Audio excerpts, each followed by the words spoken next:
300 million years ago, life had already crossed a boundary that once seemed impossible. It had moved from water onto land, and it had stayed there. Forests covered the continents, animals breathed air and carried their weight against gravity. The direction of change appeared stable. It appeared complete. Land offered what the ocean could not. Oxygen was more accessible, movement was more efficient, and new ecological space opened without constant resistance. Evolution had already solved the problem of leaving the water, but the fossil record does not remain consistent with that expectation. Across different time periods, in different lineages, a pattern begins to appear. Animals that had fully adapted to land begin to change direction. Limbs flatten, bodies lengthen, bone structures shift in density and balance. These changes do not support life on land, they reverse it. Some of these animals still move across land at first. They retain the ability to breathe air and support their weight. Then gradually they stop returning. Entire groups disappear from terrestrial environments, not through extinction, but through absence. The environments they once occupied remain, but the animals are gone. They have moved back into the ocean, the same ocean their ancestors once left behind.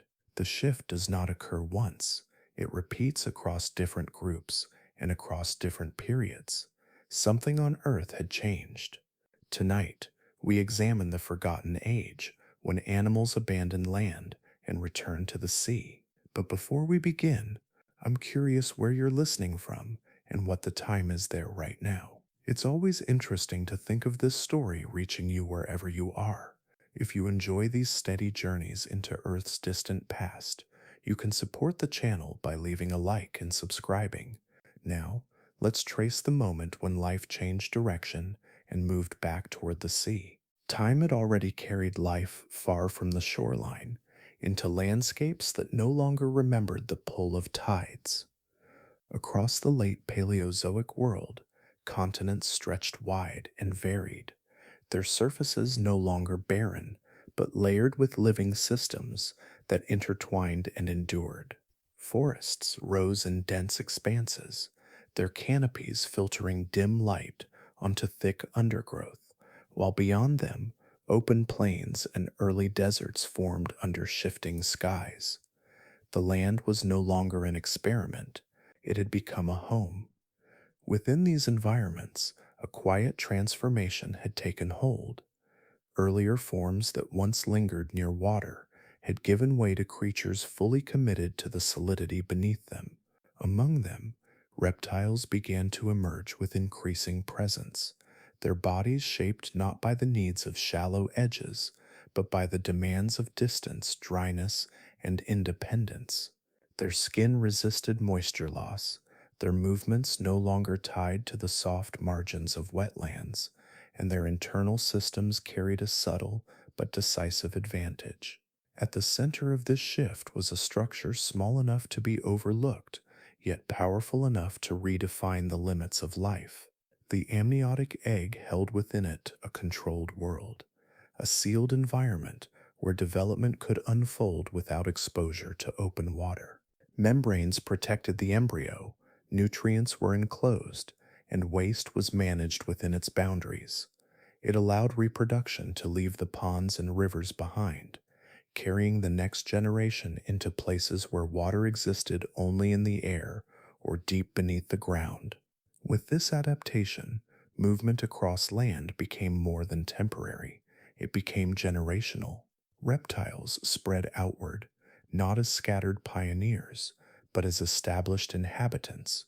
They entered regions where moisture was scarce, where temperatures shifted between extremes, and where survival required endurance rather than proximity to water. Deserts, once nearly empty of vertebrate life, began to host creatures that could traverse their surfaces with quiet persistence. Forest interiors, thick and shaded, became layered ecosystems where reptiles occupied both ground and canopy. As these animals expanded, the land itself grew more structured. Food webs formed with increasing complexity, linking plants, herbivores, and predators into networks that balanced and shifted over time. Insects moved through the air and soil in vast numbers, providing a foundation for many of these interactions.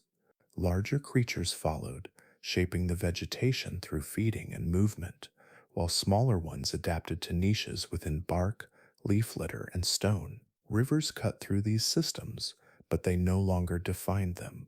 Life did not cluster only at their edges, it extended beyond, into spaces where water was a resource rather than a requirement.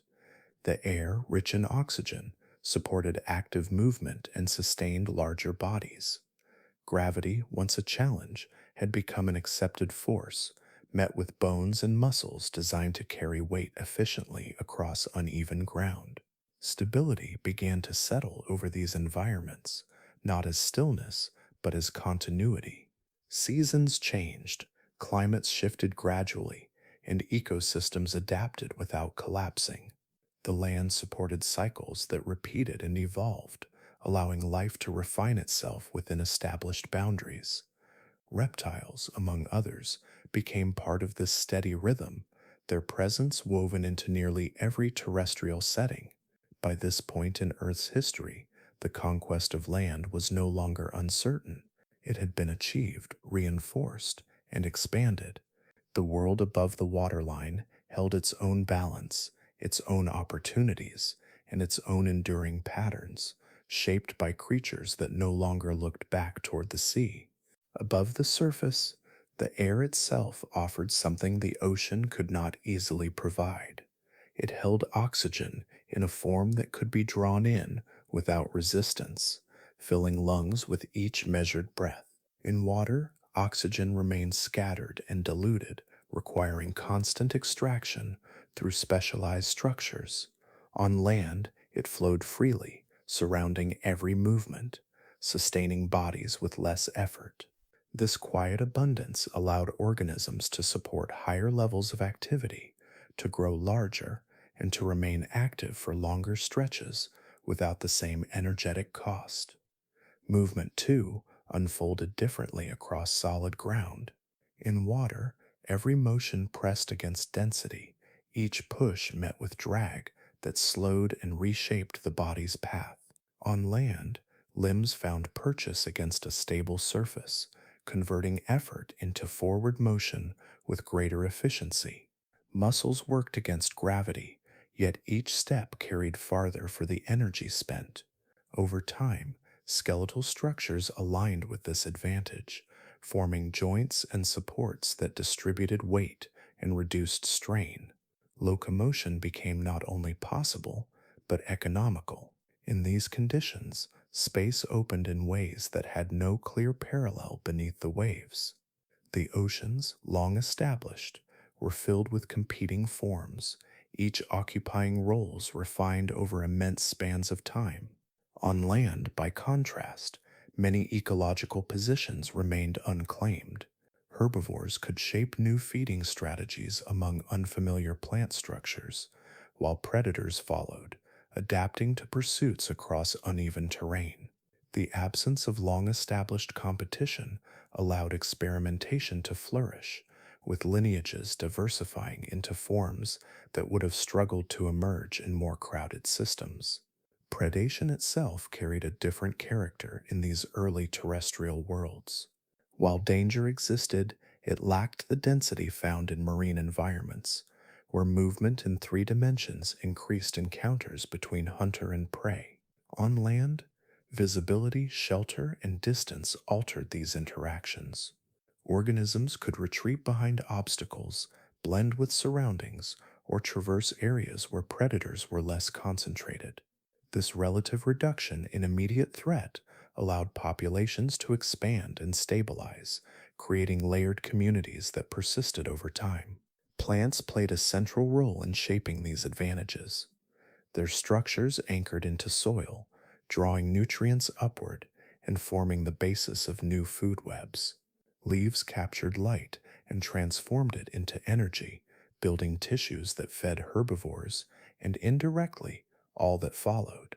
The presence of rooted vegetation altered the landscape itself, stabilizing ground, influencing moisture, and creating microenvironments where life could specialize. These systems did not simply support animals, they guided their evolution, offering both sustenance and structure. As these elements combined, a broader pattern emerged. Land became a domain where energy could be acquired, used, and conserved, with a balance that favored expansion. Bodies adapted to carry weight, to regulate water internally, and to exchange gases efficiently. Reproduction followed these changes, aligning with environments that no longer required a return to open water. Each adaptation reinforced the others, creating a network of advantages that extended across generations. The result was not a sudden transformation, but a steady accumulation of benefits that made terrestrial life not only viable, but preferable for many lineages. The surface of the earth, once a boundary, had become a landscape of opportunity, shaped by air, space, and the quiet efficiency of movement across solid ground. Beneath every landscape, far below the reach of roots and rivers, the ground itself was in motion.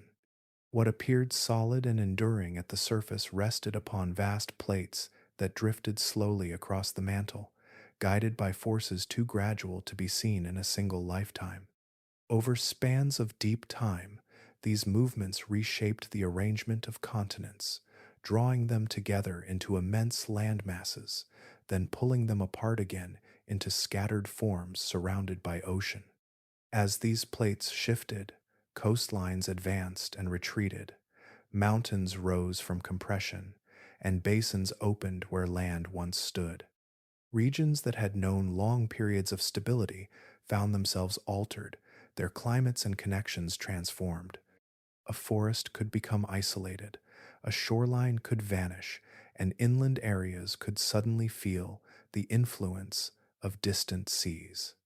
These changes unfolded without haste, yet their cumulative effect altered the conditions in which life existed. The movement of continents influenced the flow of air and water across the planet. Ocean currents adjusted to new pathways, redistributing heat between equatorial and polar regions. Winds followed shifting temperature gradients, carrying moisture across some areas while leaving others dry. Patterns of rainfall changed, not abruptly, but with a quiet persistence that reshaped ecosystems over time. Where moisture once gathered, aridity could emerge, and in places once dry, new growth could take hold. At the same time, the atmosphere itself did not remain constant. The balance of gases shifted gradually, influenced by volcanic activity, biological processes, and the slow exchange between ocean and air. Levels of oxygen and carbon dioxide rose and fell across long intervals, altering the efficiency of respiration and the retention of heat within the atmosphere. These changes were subtle on short scales, yet over millions of years they redefined the boundaries within which life could operate. Temperature followed these atmospheric shifts, rising and falling in extended cycles that influenced both land and sea. Warmer periods expanded habitable regions toward higher latitudes, while cooler intervals contracted them, concentrating life into narrower bands. These transitions affected not only where organisms could live, but how they adapted, shaping physiology, behavior, and distribution. The rhythm of climate was not fixed, but responsive, guided by interactions between surface, atmosphere, and the deeper forces within the earth. Even the chemistry of the oceans responded to these broader changes, linking the fate of marine environments to events unfolding on land and below it. The exchange of gases, the delivery of minerals, and the circulation of currents all contributed to a system that remained interconnected across boundaries. Nothing existed in isolation, and no environment remained untouched by the gradual reconfiguration of the planet. Through all of this, the surface of the Earth maintained an appearance of continuity, Yet beneath that appearance lay constant adjustment. Stability, when it occurred, was temporary, a pause within a longer sequence of change. Landscapes evolved not only through the actions of living organisms, but through the persistent motion of the planet itself, shaping the stage upon which life unfolded. In this ever shifting world, adaptation was not a single achievement, but an ongoing process. The ground could move, the air could change, and the climate could drift beyond familiar patterns. Life responded as it always had, adjusting in quiet ways, carried forward by forces that extended far beyond any single generation. At a boundary marked not by a sudden silence, but by a gradual thinning of life, the living world began to fade. The event that unfolded at the close of the Permian period did not pass quickly. It extended across time, reshaping environments through a sequence of pressures that accumulated until the balance of life could no longer hold. What followed was the most extensive loss the planet had ever recorded, reaching across both land and sea.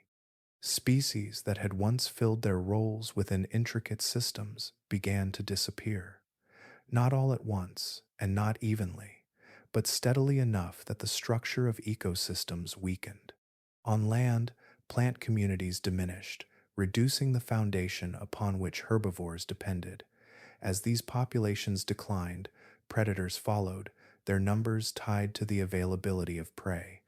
Each loss echoed through the system, not as an isolated event, but as part of a wider unraveling. In the oceans, the pattern carried its own form. Reef systems, once complex and enduring, lost the organisms that sustained them. Shell-bearing species declined, and with them, the habitats that sheltered countless smaller forms. The chemistry of the water shifted under changing conditions, altering the balance of oxygen and nutrients. Layers of life that had coexisted in relative stability began to collapse, leaving behind environments that could no longer support the diversity they once held. Estimates suggest that close to 90% of species did not persist through this interval. Such a scale of loss did not simply reduce numbers, it altered the relationships that defined ecosystems. Food chains broke apart, leaving gaps where interactions had once been continuous. The absence of key species created spaces that could not immediately be filled, as the conditions that followed were not yet suited to recovery. The causes of this transformation were complex and interconnected. Extensive volcanic activity released vast amounts of gases into the atmosphere, shifting its composition and influencing global temperatures. Carbon dioxide accumulated, contributing to warming that altered climates across the planet. In parallel, disruptions to ocean circulation reduced the distribution of oxygen, creating regions where life struggled to persist. These processes did not act in isolation, but reinforced one another, driving the system further from equilibrium. As the extinction progressed, the environments that remained became unstable. Temperatures fluctuated beyond previous norms, and patterns of rainfall shifted in ways that challenged the organisms that survived. Habitats that had once supported continuous populations became fragmented, forcing species into smaller, isolated regions where resources were limited. Survival depended not only on adaptation, but on endurance through conditions that offered little consistency. The recovery that followed did not mirror the pace of loss. It extended across millions of years, marked by slow and uneven progress. Early in this interval, biodiversity remained low, with only a few groups managing to establish stable populations. These organisms occupied simplified ecosystems, where interactions were limited and the complexity of earlier systems had not yet returned. Gradually, new forms began to emerge, diversifying into available niches. Yet this process required time for conditions to stabilize. During this prolonged aftermath, the planet carried a different character. It was not empty, but it was altered, its systems reduced, and its balance unsettled. Life persisted, though in diminished form, adapting to a world that no longer resembled the one that had existed before. The legacy of this event was not only in what was lost, but in the conditions it created, shaping the pathways through which life would continue. In the long interval that followed, the world did not return to what it had been. Instead, it settled into a quieter, more fragile state, where life persisted in scattered forms across landscapes, still adjusting to the aftermath. The early Triassic carried an atmosphere shaped by imbalance, where conditions remained difficult and the presence of life, though continuous, felt reduced in scale and variety. Temperatures remained elevated across much of the planet, not in brief surges, but as a sustained condition that influenced both land and sea. Regions that might once have offered moderate climates now experienced prolonged heat, altering the rhythms of growth and survival. The air itself held less accessible oxygen, creating an environment where respiration demanded greater effort. Organisms that endured in these conditions did so with bodies adapted to conserve energy, to move more slowly, and to function within narrower limits. Across the continents, vegetation appeared in simplified forms, lacking the dense diversity that had once defined earlier ecosystems.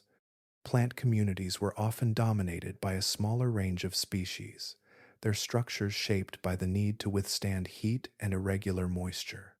These plants formed the basis of food webs that remained sparse, supporting herbivores in lower numbers and, in turn, limiting the presence of larger predators.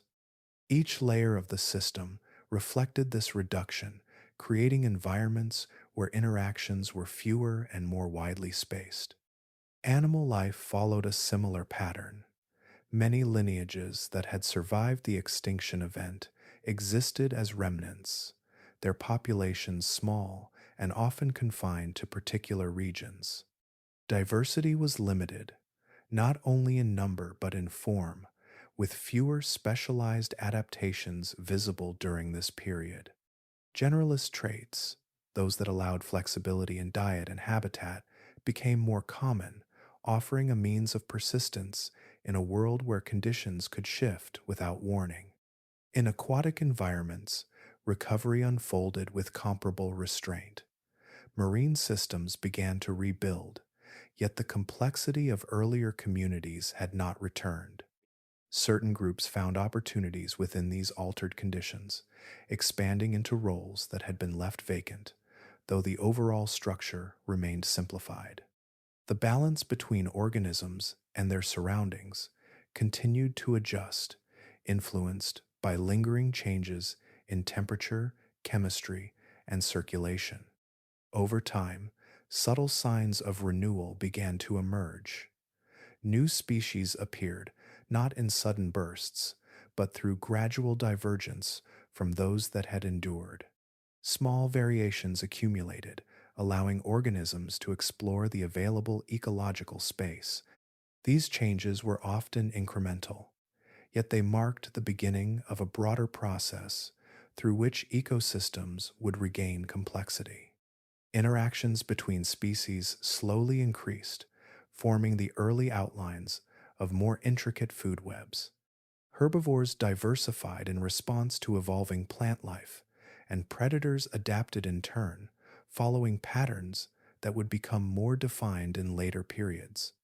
The pace remained measured, guided by environmental conditions that continued to impose limits on growth and expansion. This period of rebuilding did not erase the memory of what had been lost, but it established a foundation for what could follow. Life moved forward within constraints, reshaping itself through persistence and gradual change. The early Triassic became a time not of rapid transformation, but of careful reassembly, where each surviving lineage contributed to the slow return of ecological structure across a world still finding its balance. Far from the altered landscapes above, the oceans began to follow a different rhythm of recovery. Their vastness allowed change to disperse, softening some of the extremes that persisted on land. In certain regions, life returned more readily, not in the full complexity of earlier ages, but in patterns that hinted at renewal. Currents moved through open waters, carrying nutrients and supporting the quiet reassembly of marine systems. Within these waters, absence created space. Where once there had been dense networks of organisms, many roles now stood unfilled. Predators that had dominated certain layers were gone, and with them, the pressures that had shaped the behavior and distribution of countless species. Prey populations, where they survived, expanded into these openings, their numbers increasing in the relative quiet that followed. Without the same intensity of competition, growth unfolded with fewer constraints. Small, resilient organisms formed the foundation of this resurgence. Plankton, drifting with currents, multiplied in regions where conditions allowed, feeding a chain of life that extended upward through the water column. Their presence supported fish and other marine animals that adapted to the altered balance, establishing new interactions within simplified but functional ecosystems. These early structures lacked the intricacy of what had existed before, yet they carried the essential processes that sustained life. As time continued, certain lineages began to diversify within these spaces. Freed from the constraints of previously crowded niches, they explored variations in form and behavior. Some adapted to open water, developing shapes that allowed efficient movement through the surrounding medium. Others occupied the seafloor, where sediments and scattered resources offered different opportunities.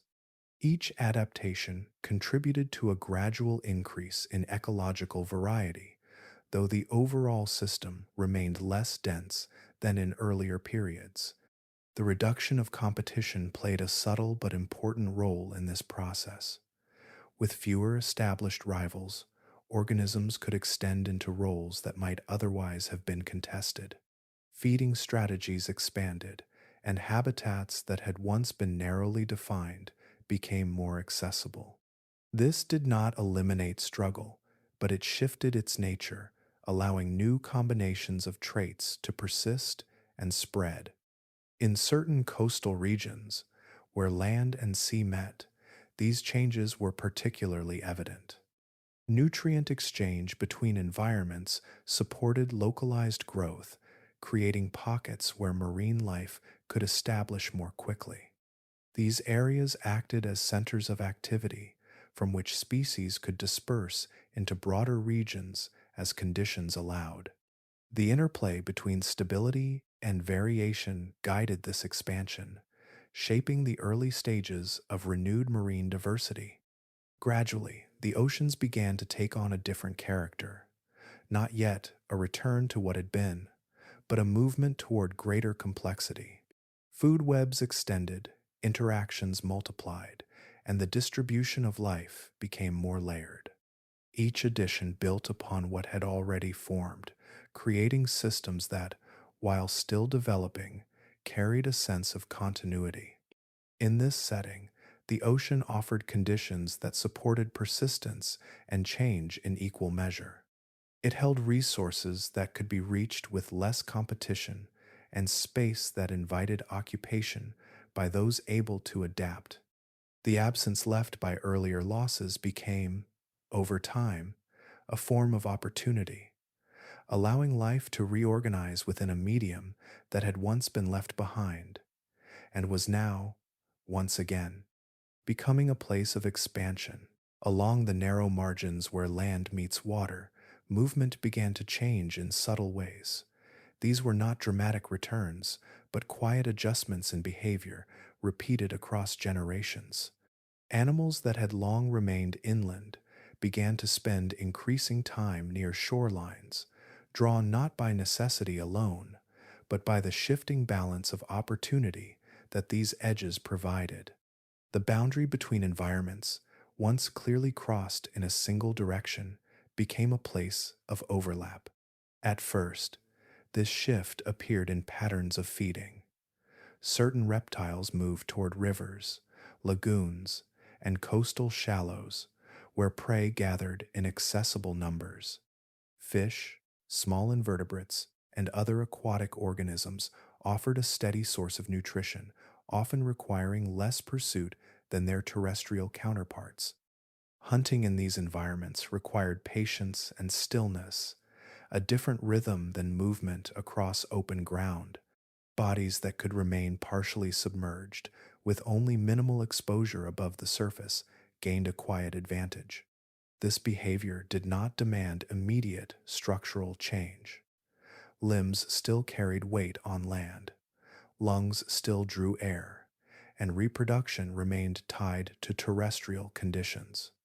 Yet, over time, repeated exposure to water began to influence form. Subtle variations in limb shape, muscle distribution, and skin texture could improve efficiency in these shallow environments. Those individuals better suited to this mixed existence found greater success, and their traits passed forward. Gradually, patterns of activity shifted further. Time spent in water increased, not as a replacement for land, but as an extension of it. Some animals began to rest near water, to escape heat or to avoid certain threats, using the surrounding medium as a buffer.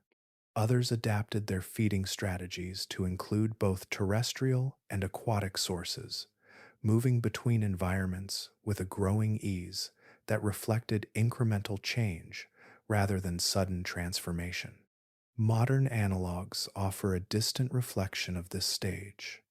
Crocodiles, with bodies designed for both land and water, remain capable of moving across banks while hunting within rivers. Marine iguanas, found along volcanic coastlines, feed beneath the surface yet return to land for warmth and reproduction. These examples echo a pattern that has occurred before, where the boundary between environments becomes a zone of adaptation rather than separation. In these early phases, the process remained reversible. Animals could return fully to land if conditions favored it, and many likely did. The transition was not yet a commitment, but a possibility explored through behavior. Each generation carried slight adjustments, tested against the demands of both environments. Over time, these small differences accumulated, guiding certain lineages toward a path that would gradually favor water over land. The shoreline itself became a place of quiet experimentation. Tides, currents, and the gentle motion of water created conditions that differed from the stability of solid ground. Organisms that could navigate these changes found access to resources that others could not easily reach. The balance between buoyancy and gravity introduced new ways of moving, new constraints, and new advantages, all shaping the direction of adaptation. Nothing in this transition suggested a return in the sense of retracing steps. Instead, it unfolded as a new movement, built upon existing forms but guided by changing conditions. The land had once drawn life outward, offering space and efficiency. Now, at its edges, the water began to invite certain forms back, not through force, but through opportunity, shaping a gradual shift that would continue to deepen with time. A gradual pull began to take shape, not as a force that could be seen, but as a quiet alignment of conditions that favored a different direction. Along coastlines and shallow waters, the surrounding environment offered a kind of steadiness that contrasted with the variability of the land beyond.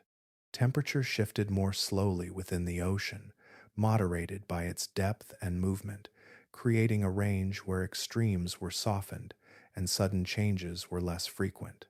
This stability extended beyond warmth and cold.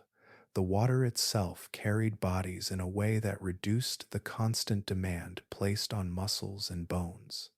On land, Every movement required support against gravity, each step pressing weight downward through limbs and joints. In water, buoyancy lifted that burden, allowing organisms to move with a different balance of effort.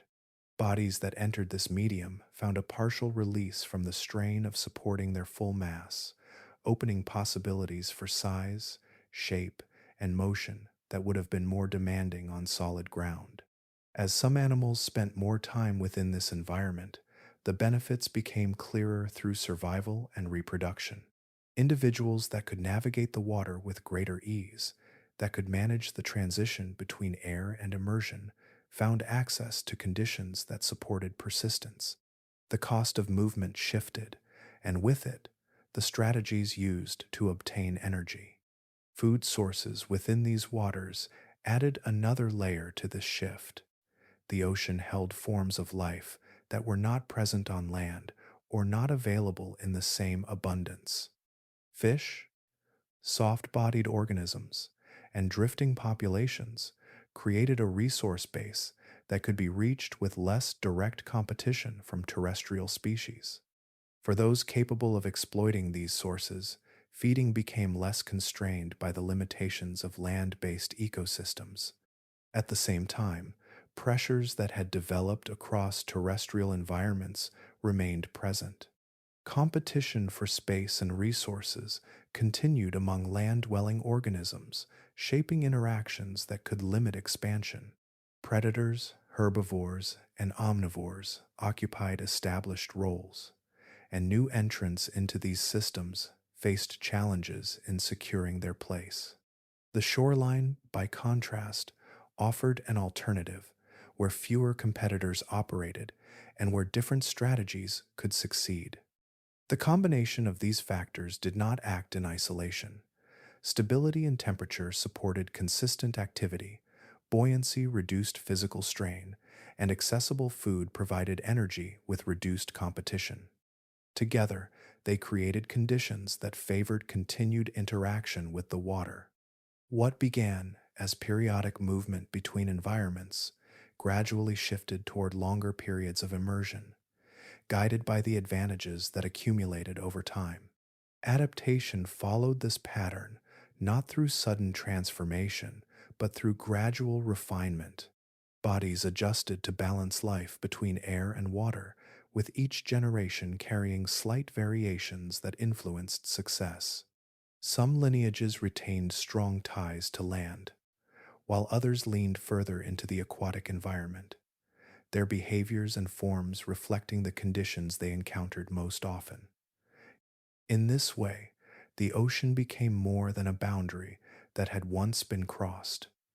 It emerged again as a viable domain offering stability, support, and resources that aligned with the needs of certain organisms. The return was not driven by a single cause, but by a convergence of advantages, each contributing to a slow and steady shift in direction as life once more extended into the waters it had long ago left behind. The movement back into water did not come without constraint. Each advantage carried a corresponding demand, shaping bodies and behaviors in ways that required careful balance. For organisms whose ancestry remained tied to air, the act of living within a fluid environment introduced a constant negotiation between two systems that did not fully align. Breathing remained one of the most immediate limitations. Lungs, designed to draw oxygen from air, could not extract it from water with the same efficiency. Time spent submerged had to be measured, structured around intervals of return to the surface.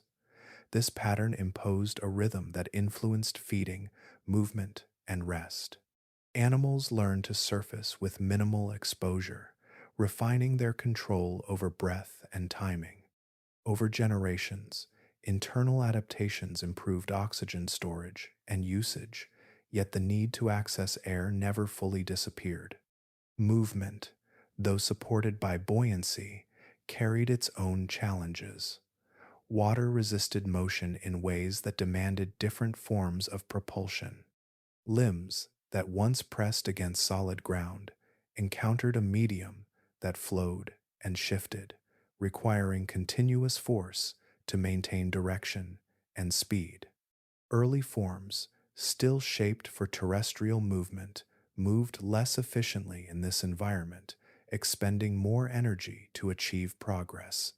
Gradual changes in body shape began to address this, streamlining outlines and altering limb structure, yet each modification required time to integrate fully into the organism's function. Reproduction presented another layer of difficulty. Many terrestrial animals relied on laying eggs in stable, dry environments where development could proceed without disturbance. Returning to water disrupted this pattern. Eggs placed in aquatic settings faced risks from currents, predators, and chemical conditions that differed from those on land.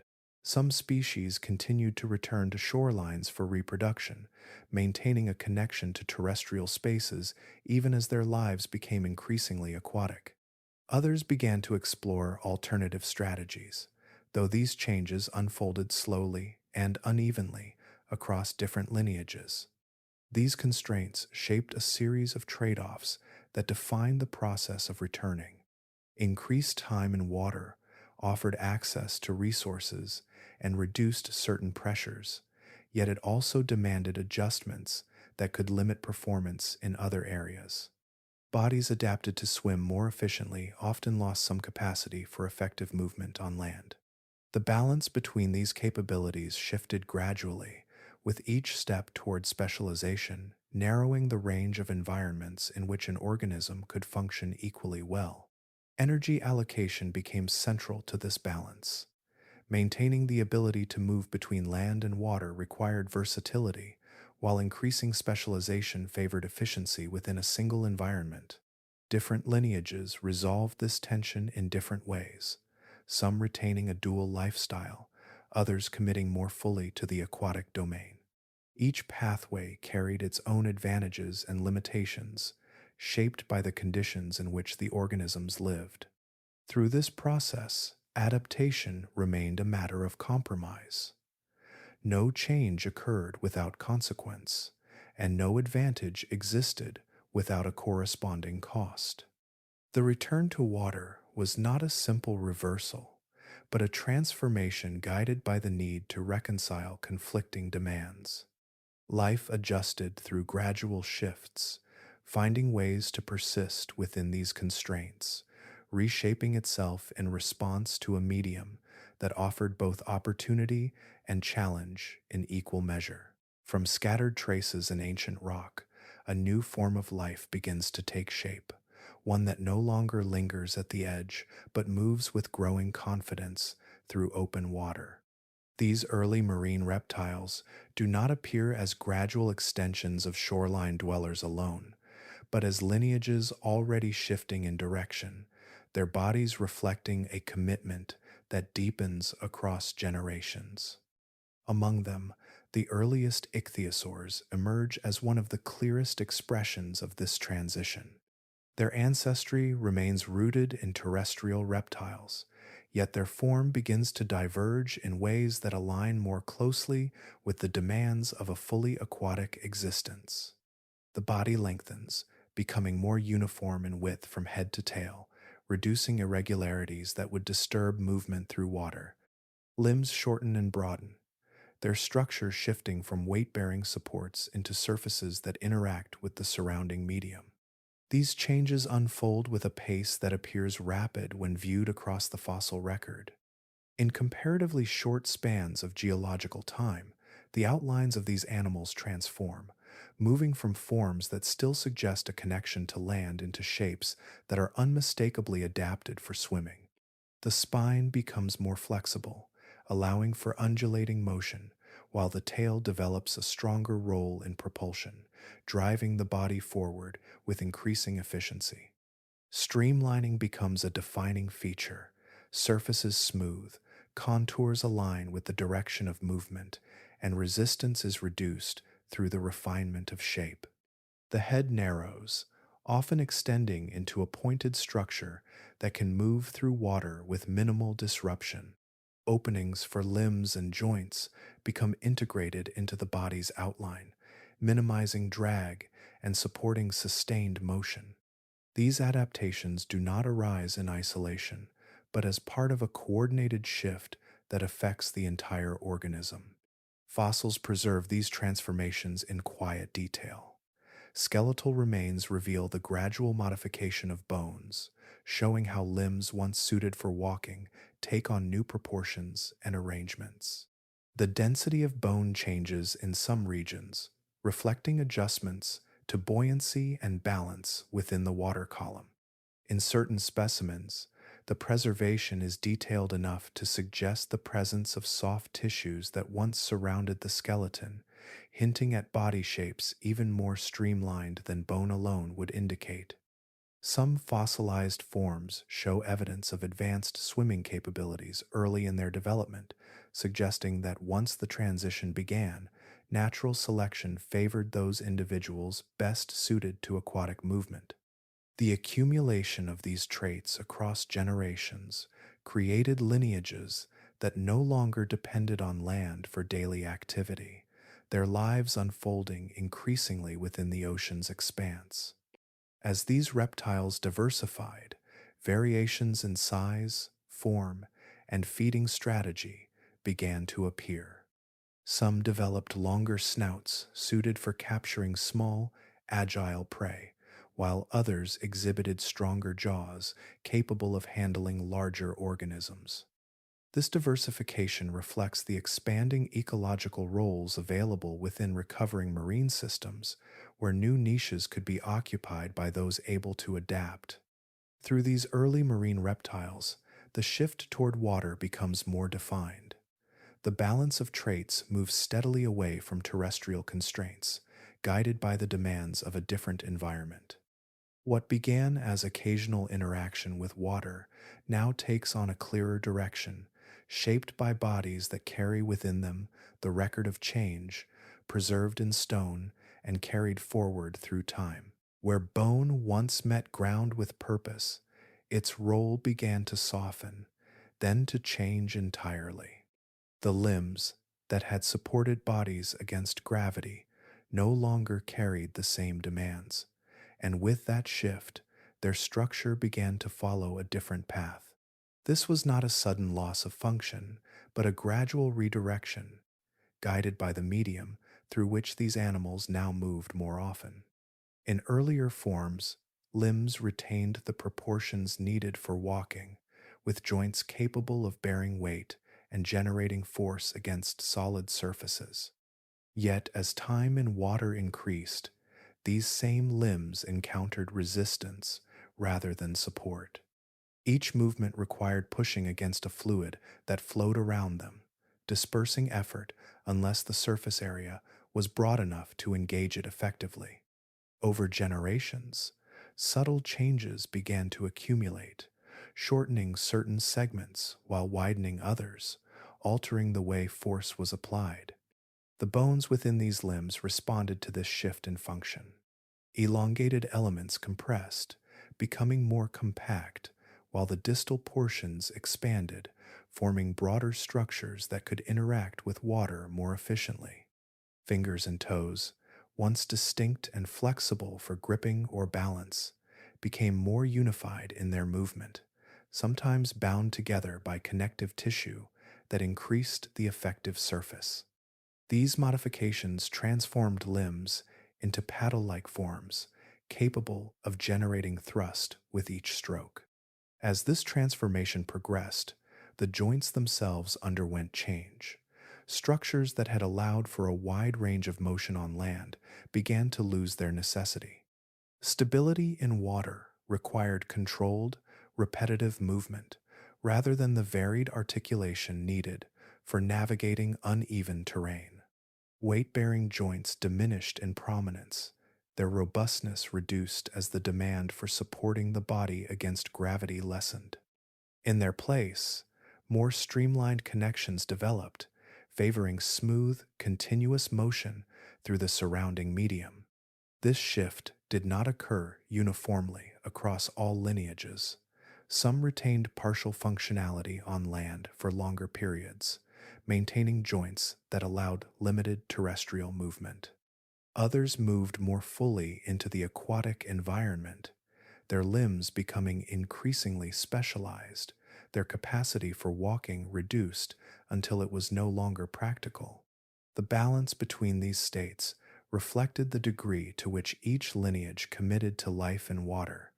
Swimming efficiency improved as these changes took hold. With broader surfaces and reduced resistance at the joints, each movement translated more effectively into forward motion. The coordination between limbs and body became more refined, with strokes that aligned with the natural flow of water. Energy expenditure decreased for sustained movement, allowing these animals to travel greater distances and to pursue prey with increased success. The transition from legs to flippers was not a simple replacement, but a reconfiguration of form and function. Each alteration built upon the last, guided by the demands of a different environment.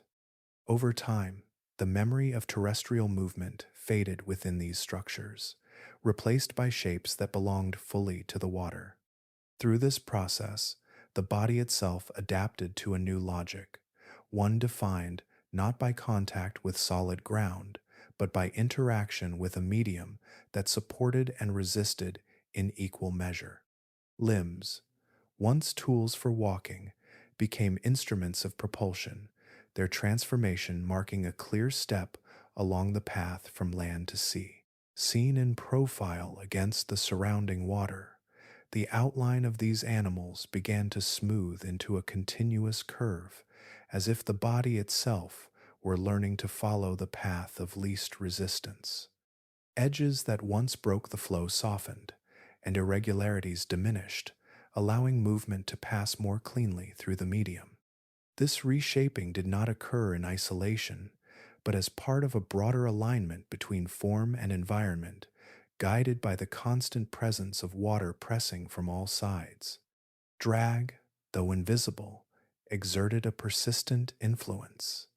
Every protrusion, every abrupt change in contour created turbulence that slowed motion and increased the energy required to move. Over time, natural selection favored bodies that reduced this disturbance. The result was a narrowing of variation in shape, with forms converging toward a structure that balanced volume and surface in a way that minimized resistance. The body elongated, its width tapering gradually from center to ends, creating a profile that allowed water to flow around it with less disruption. This torpedo-like form became increasingly pronounced, the head aligned with the body in a smooth transition, avoiding angles that would interrupt motion. The trunk followed in a consistent curve, neither overly flattened nor excessively deep, maintaining stability as the animal moved. Toward the rear, the body narrowed further, directing the flow of water toward the tail, where propulsion could be applied with greater efficiency. Each element of this shape contributed to a system that conserved energy while maximizing speed and control. The tail itself assumed a central role in movement. Rather than relying solely on limbs, propulsion shifted toward oscillations of the posterior body, generating thrust through repeated, controlled motion. In some lineages, the tail developed a distinct shape, with expanded surfaces that interacted more effectively with the surrounding water. These adaptations allowed for sustained swimming, enabling animals to travel greater distances and to maintain pursuit over longer periods. Balance within the water column also influenced these changes. The distribution of mass along the body adjusted to support stability, reducing the need for constant correction during movement. Subtle modifications in bone density and internal structure contributed to this equilibrium, allowing the animal to maintain position with less effort. Movement became smoother, more continuous, reflecting an increasing harmony between form and function. Modern marine animals provide a distant reflection of these patterns. Dolphins, with their streamlined bodies and powerful tails, exhibit similar principles of design, shaped by the same physical constraints. Certain fish display comparable forms, their bodies refined to move efficiently through water with minimal resistance. Though separated by vast spans of time and evolutionary pathways, these similarities reveal a convergence driven by the demands of the environment. As these transformations accumulated, the connection to earlier terrestrial shapes became less visible. The body no longer suggested a structure adapted for land, but one fully integrated with the surrounding water.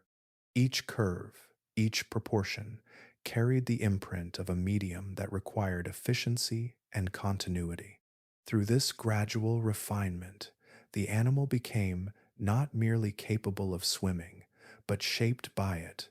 The reduction of drag, the alignment of form, and the development of propulsion worked together to create a body that moved as part of the water itself, guided by forces that favored smoothness, balance, and sustained motion. At intervals that interrupted the quiet continuity of swimming, these animals turned upward, drawn not by sight alone, but by an internal rhythm that could not be ignored. The surface marked a boundary between two environments, and despite the depth of their adaptation, it remained essential. Lungs, carried from their terrestrial ancestry, continued to define the way oxygen entered the body, shaping behavior in ways that unfolded with steady repetition. Living within water while relying on air required a pattern that balanced immersion with return. Each descent was measured against the need to breathe, creating cycles that structured movement and activity. Animals rose to the surface with controlled motion, minimizing exposure while drawing in the oxygen necessary to sustain their tissues. This act, repeated countless times across a lifetime, became an integral part of existence, woven into feeding, travel, and rest. Over time, internal systems adjusted to make these intervals more efficient. The lungs themselves adapted in capacity and function, allowing greater volumes of air to be exchanged with each breath. Blood carried oxygen more effectively, with changes in its composition enabling storage and transport that extended the duration of dives.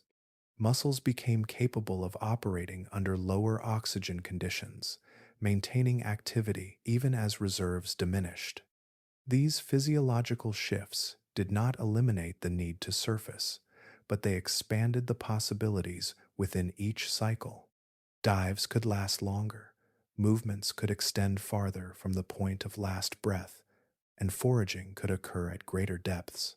The balance between oxygen intake and use became more refined, guided by the demands of the environment and the limits of the body. Behavior adapted alongside these internal changes.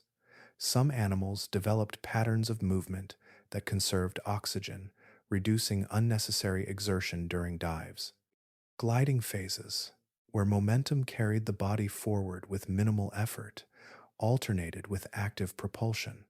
Others adjusted their feeding strategies, targeting prey in ways that aligned with the time available beneath the surface.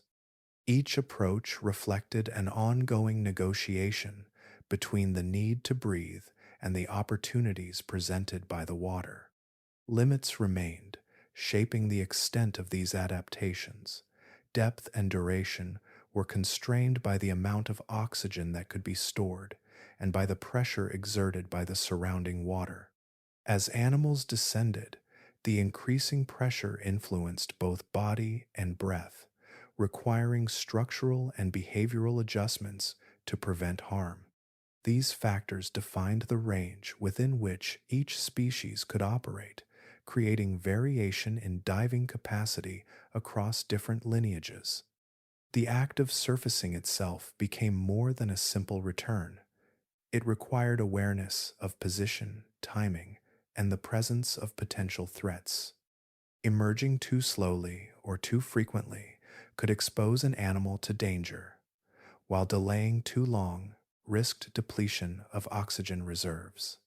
The precision with which these movements were executed reflected the integration of sensory perception, physiology, and learned behavior. In this way, breathing remained a defining link between past and present forms. Even as bodies became increasingly suited to life in water, the reliance on air persisted, shaping patterns that could not be entirely set aside. The ocean offered space and resource, yet it also imposed a rhythm that tethered these animals to the surface, guiding their movements in a cycle that balanced immersion with return and adaptation with inherited necessity. Light faded with depth, not abruptly, but in a gradual dimming that softened outlines and muted contrast. Colors thinned into shades of blue and gray, then into a more uniform darkness where shapes dissolved into the surrounding water. For animals adapting to this environment, sight could no longer rely on the clarity once available above the surface. Vision shifted accordingly, becoming attuned to subtle differences in brightness rather than distinct detail. Eyes adjusted in structure and sensitivity. Larger openings allowed more light to enter, while internal surfaces became better suited to capturing faint signals. The retina, layered with cells responsive to low illumination, emphasized detection over precision. Movement could be perceived even when form could not be fully resolved, allowing predators to track the presence of prey through slight changes in the visual field. In shallower regions, where light still filtered through, this enhanced sensitivity provided an advantage during dawn, dusk, and deeper excursions. Yet, vision alone could not define perception in these conditions. Water transmitted pressure and vibration in ways that extended awareness beyond direct sight. Movements within the surrounding medium created disturbances that traveled outward, carrying information about direction, size, and proximity. Animals that could interpret these signals gained access to a different form of sensing, one that did not depend on light. Along the body, subtle structures likely evolved to detect these changes. While not identical to the lateral line systems seen in many fish, similar principles could have applied.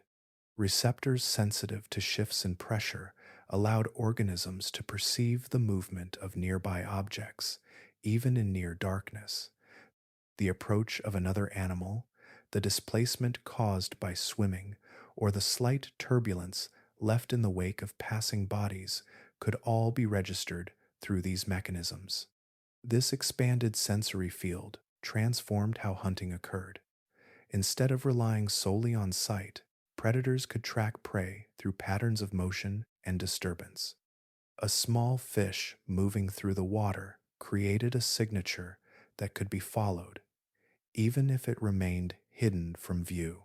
This allowed for pursuit in environments where visibility was limited, extending the range and timing of feeding beyond periods of clear light. Coordination between senses became essential.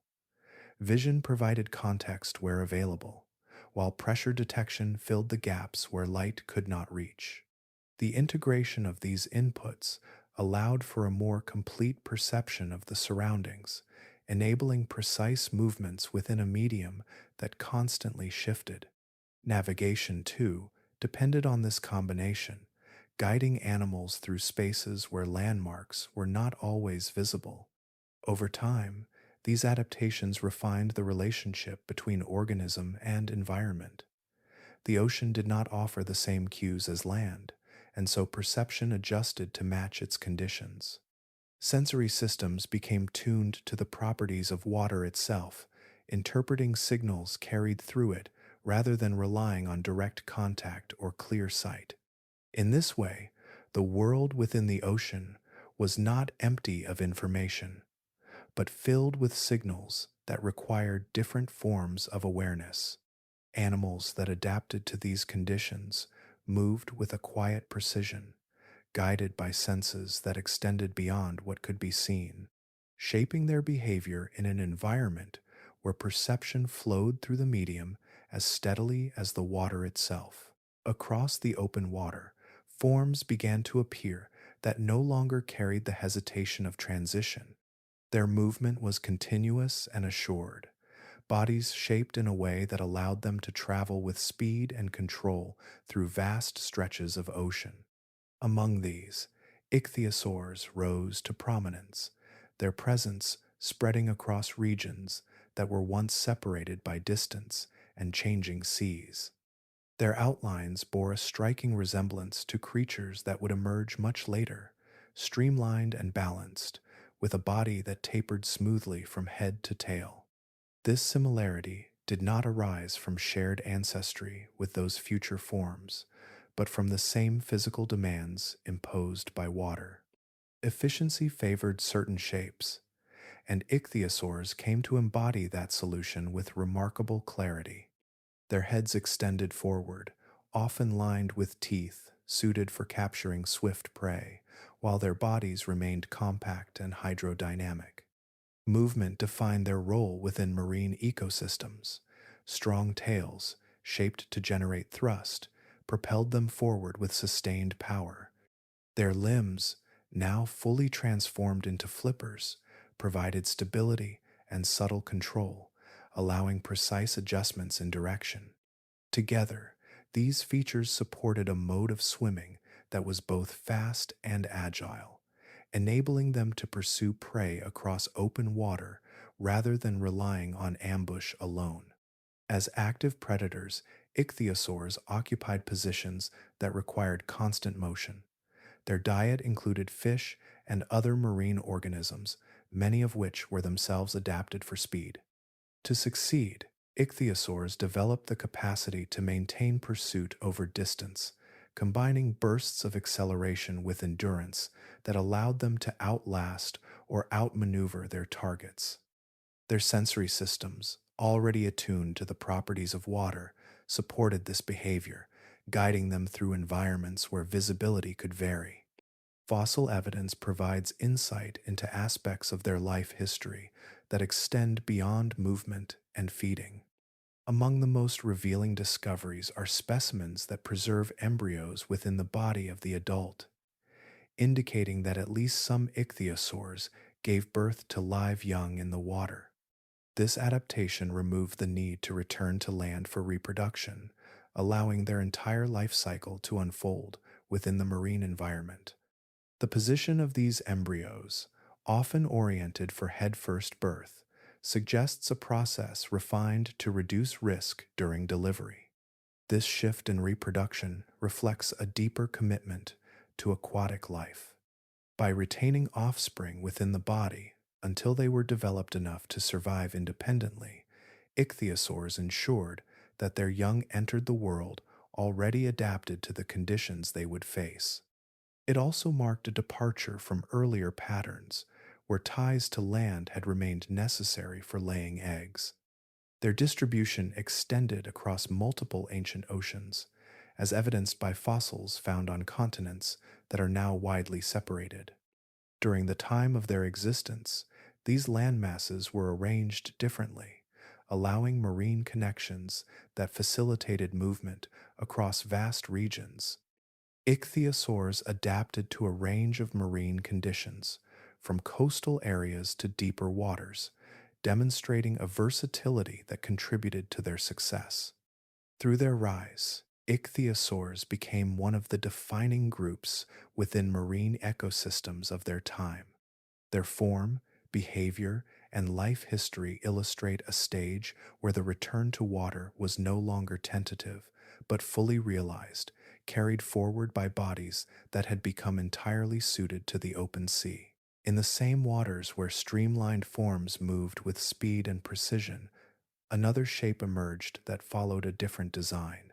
Its outline did not narrow into a single flowing curve, but instead extended outward in an unexpected direction, as though the body had reached forward into the surrounding space.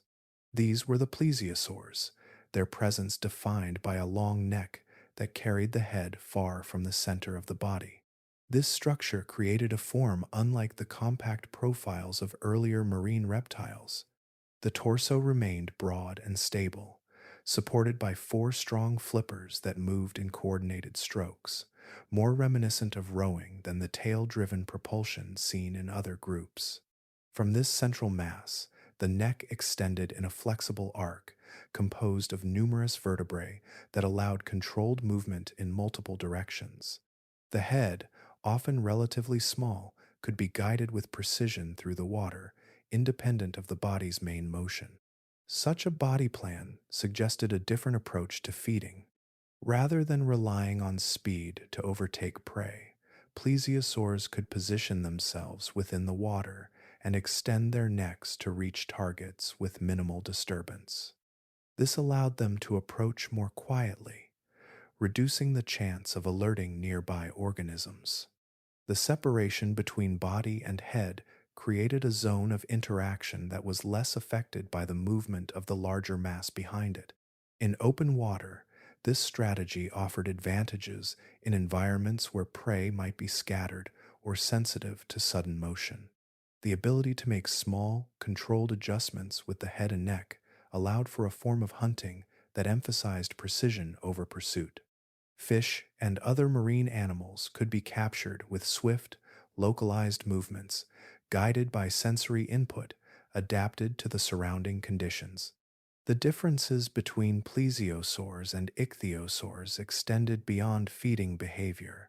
While ichthyosaurs relied on streamlined bodies and powerful tails for continuous swimming, plesiosaurs distributed movement across their flippers, generating lift and propulsion through coordinated strokes. This method provided stability and maneuverability, allowing them to maintain position or change direction with relative ease. Their bodies did not prioritize speed in the same way, but instead supported a balance between motion and control. These distinctions placed plesiosaurs into roles within marine ecosystems that complemented those of other predators. Where faster swimmers dominated pursuit in open water, plesiosaurs could occupy spaces that required different strategies. They likely interacted with a range of prey, contributing to the structure of food webs that were becoming increasingly complex as marine life continued to diversify. Fossil evidence reveals variations within this group, with some species exhibiting shorter necks and larger heads, suggesting adaptations to different feeding methods. Others maintained the elongated neck as a defining feature, refining its use over time. This diversity reflects the range of ecological positions available, shaped by the conditions of the ocean and the interactions between species. Through their distinctive form, plesiosaurs demonstrate that adaptation to the marine environment did not follow a single path. Their bodies, extended and balanced, represent an alternative solution to the challenges of life in water. Movement, feeding, and interaction all aligned with this design, creating a presence that differed from the streamlined swimmers around them. Within the broader pattern of returning to the sea, plesiosaurs stand as an example of variation within commitment, showing how different forms could emerge from the same shift in direction, each shaped by the opportunities and constraints of the ocean. Late in this long return, the seas came to hold predators whose presence reshaped the balance of marine life once more. Their bodies did not echo the earlier, streamlined swimmers or the extended forms that moved with measured control.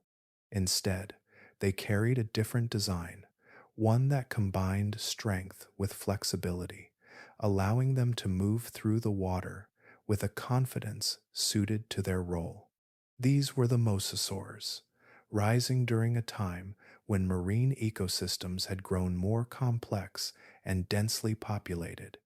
Their ancestry remained tied to terrestrial reptiles, closely related to the lineage that would later include modern lizards and snakes.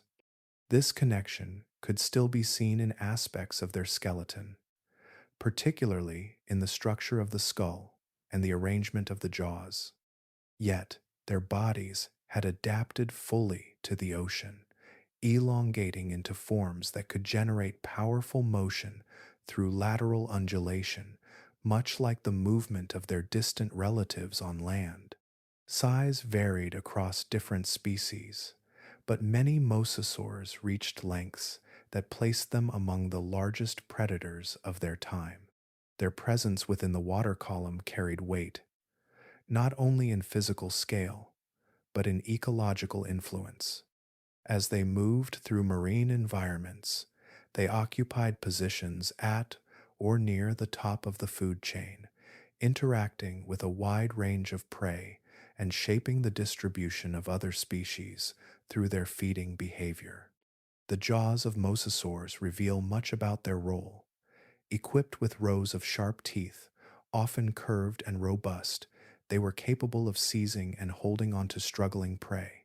Some species possessed additional rows of teeth on the palate, increasing their ability to grip and manipulate captured organisms. This arrangement allowed them to handle a variety of prey types, from fish and cephalopods to other marine reptiles, reflecting a level of versatility in their feeding strategies. Their hunting methods likely combined stealth with bursts of force. The elongated body, combined with strong tail propulsion, enabled rapid acceleration when needed, while their flexibility allowed them to maneuver through the water with control. Prey could be approached and captured through sudden movement, the jaws closing with precision and strength. Once secured, the structure of the teeth and skull ensured that escape was unlikely. As marine ecosystems continued to evolve, mosasaurs became increasingly dominant within their environments. Their distribution extended across the oceans of the late Cretaceous, with fossils found in regions that were once connected by shallow seas. These habitats provided rich feeding grounds, supporting the large bodies and active lifestyles that defined these predators. Their rise occurred during a period when marine life had reached a new level of complexity, with diverse communities occupying different depths and regions.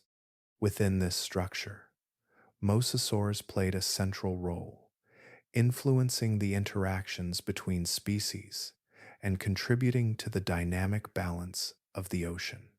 Their presence reflected a stage where the return to water had not only been completed, but had given rise to forms capable of shaping entire ecosystems. Toward the close of the Cretaceous, these animals remained among the most prominent inhabitants of the sea. Their bodies, behaviors, and ecological roles represented the culmination of a long process of adaptation, one that had carried life from land back into the ocean, where it had once again become dominant in new and powerful forms. Within the quiet continuity of the open sea, one of the last ties to land began to loosen. For generations, reproduction had remained anchored to terrestrial ground, even as bodies adapted to water. The cycle required a return, a moment where movement between environments could not be avoided. Yet over time, this constraint began to shift, guided by the same gradual pressures that had shaped every other aspect of the transition. Eggs, once laid in stable, dry settings, faced increasing difficulty when life unfolded primarily within the ocean. Returning to land exposed both adults and offspring to risks that no longer aligned with their adapted forms. Movement on solid ground had diminished, and the environments that once supported reproduction were not always accessible or safe. The need to resolve this tension became more pronounced as certain lineages spent nearly all of their existence within the water. In response, a different strategy began to emerge. Instead of releasing eggs into an external environment, some marine reptiles retained their developing young within the body. This shift toward live birth altered the structure of reproduction in a fundamental way, Embryos developed in a protected internal space, supported by nutrients and shielded from external conditions that might otherwise disrupt their growth.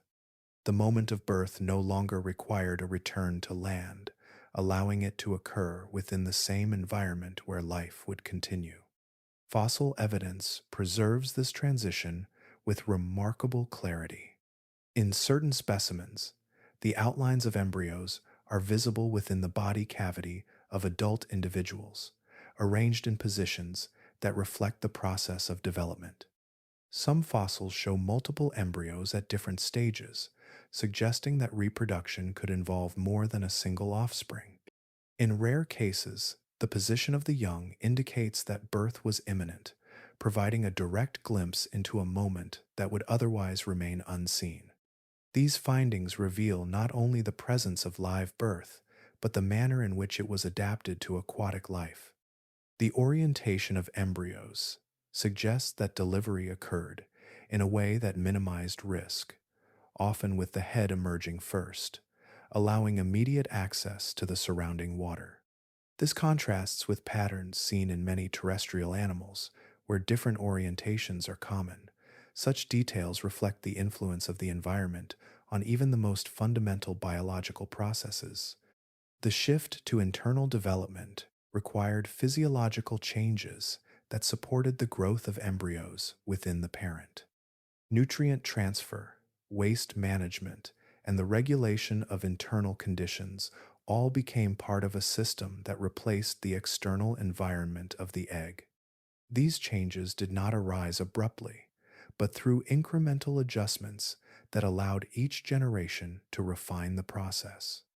As this strategy became established, the final dependence on land began to fade.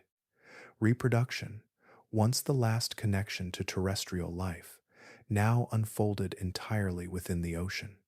Young were born into the same medium that would shape their development, already adapted to its conditions and capable of movement from the moment they entered it. Through this transformation, marine reptiles reached a point of full independence from the environments their ancestors had once relied upon. Their life cycle, from birth to maturity, existed entirely within the water, completing a transition that had begun with tentative steps along the shore. There came a stage when the return was no longer a movement between two worlds, but a complete settling into one. The connection to land, once maintained through behavior and necessity, faded until it no longer shaped the lives of these animals at all. What remained was a form entirely defined by the ocean, with no requirement to cross the boundary that had once been essential. This shift was written into the body itself. Structures that had once supported walking diminished beyond recovery, not through sudden loss, but through steady change that removed their original function. Limbs, already transformed into flippers, no longer contained the arrangement needed to bear weight on solid ground.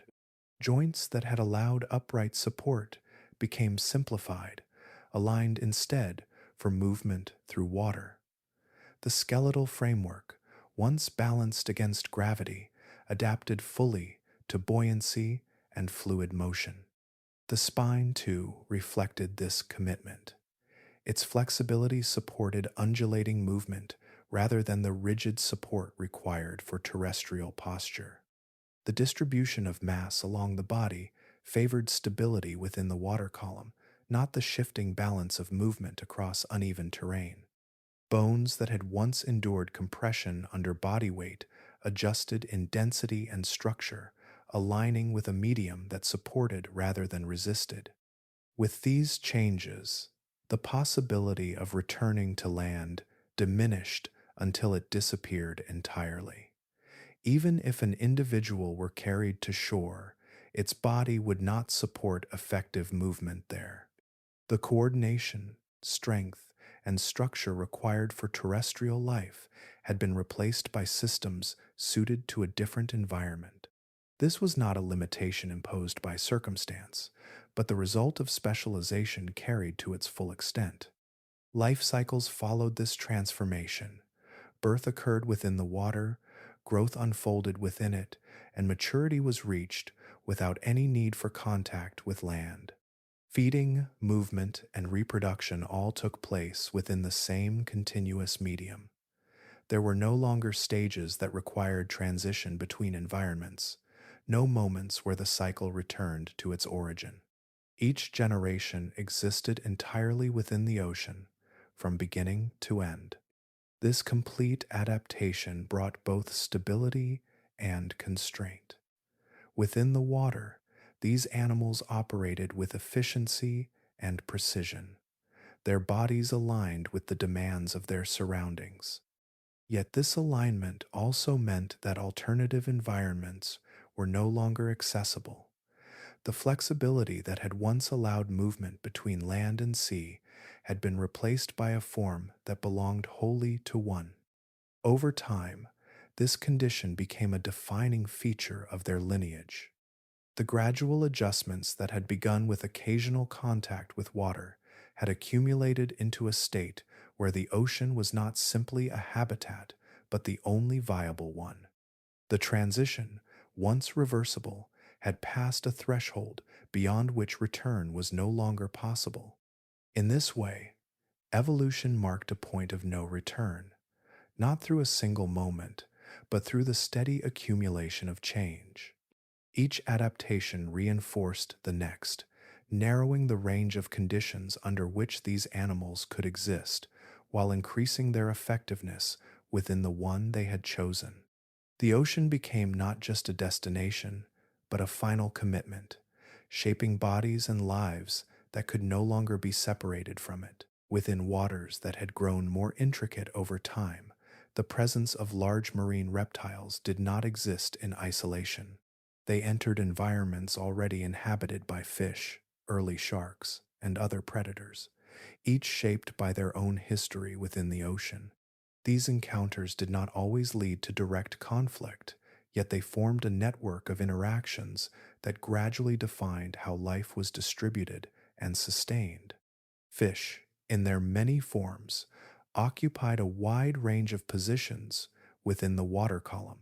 Some moved in coordinated groups, their numbers offering protection through collective motion, while others relied on speed or concealment to avoid detection.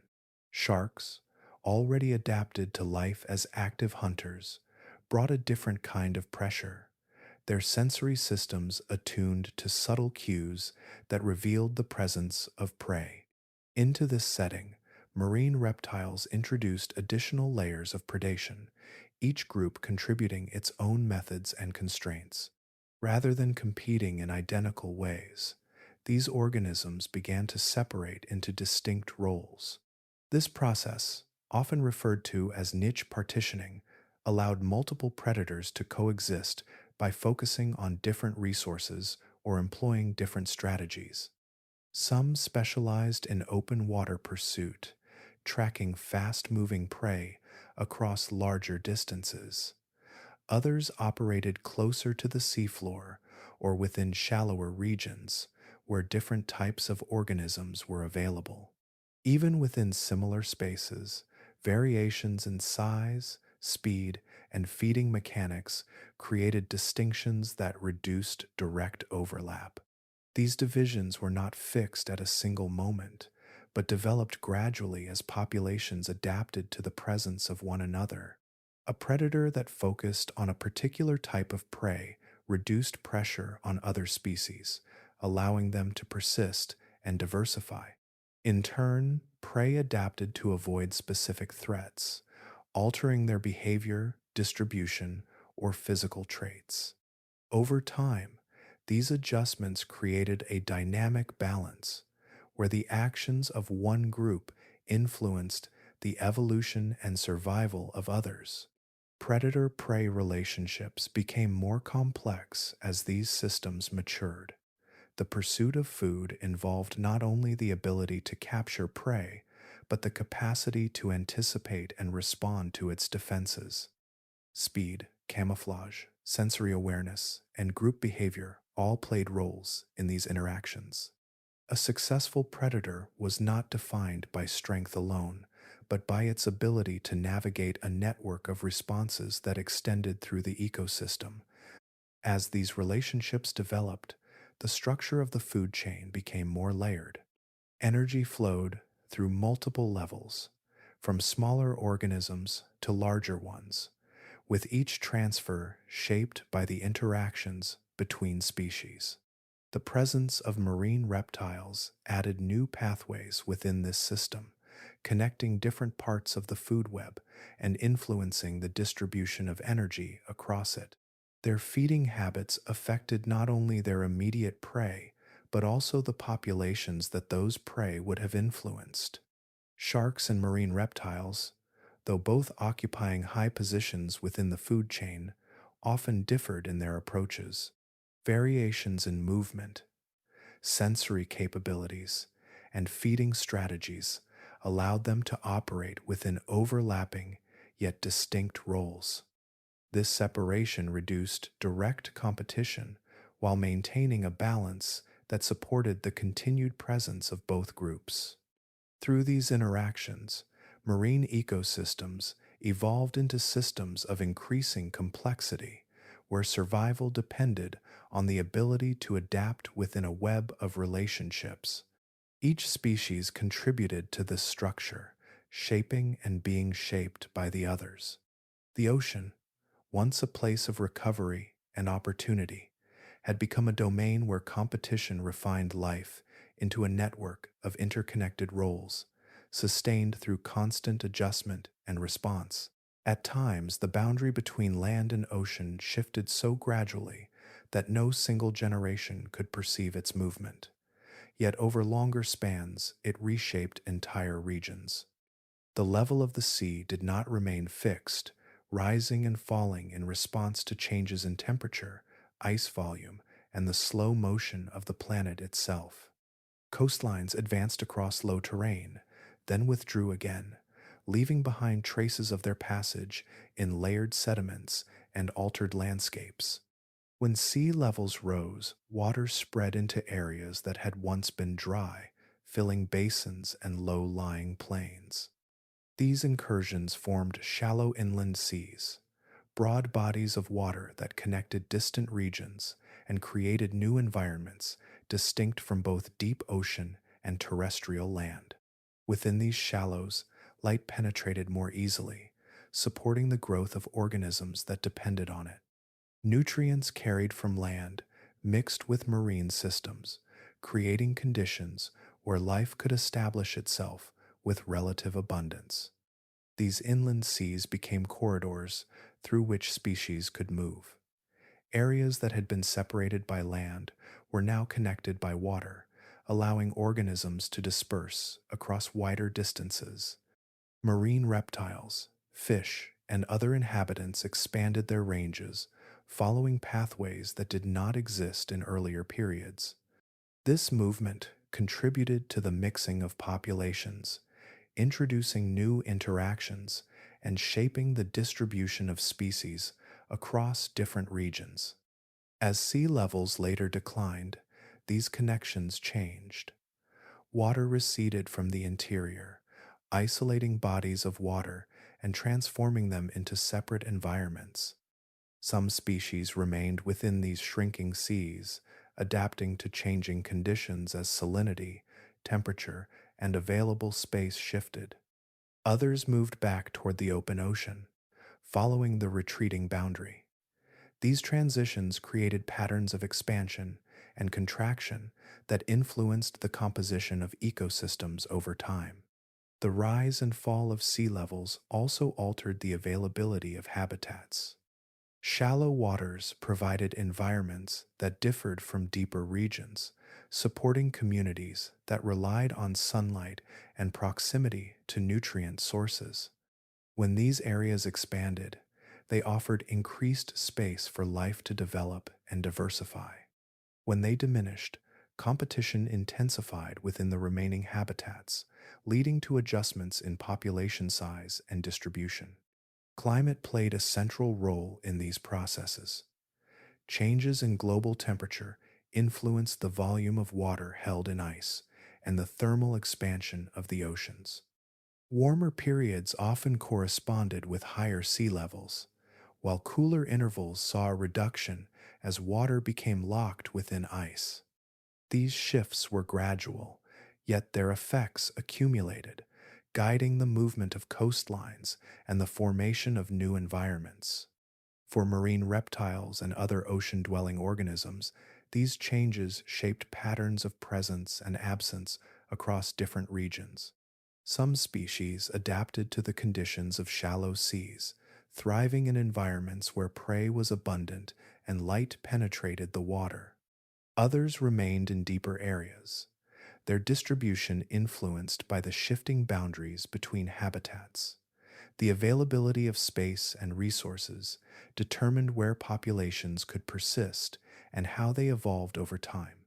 Through these cycles, the ocean did not remain a fixed domain, but one that expanded and contracted in response to broader planetary changes.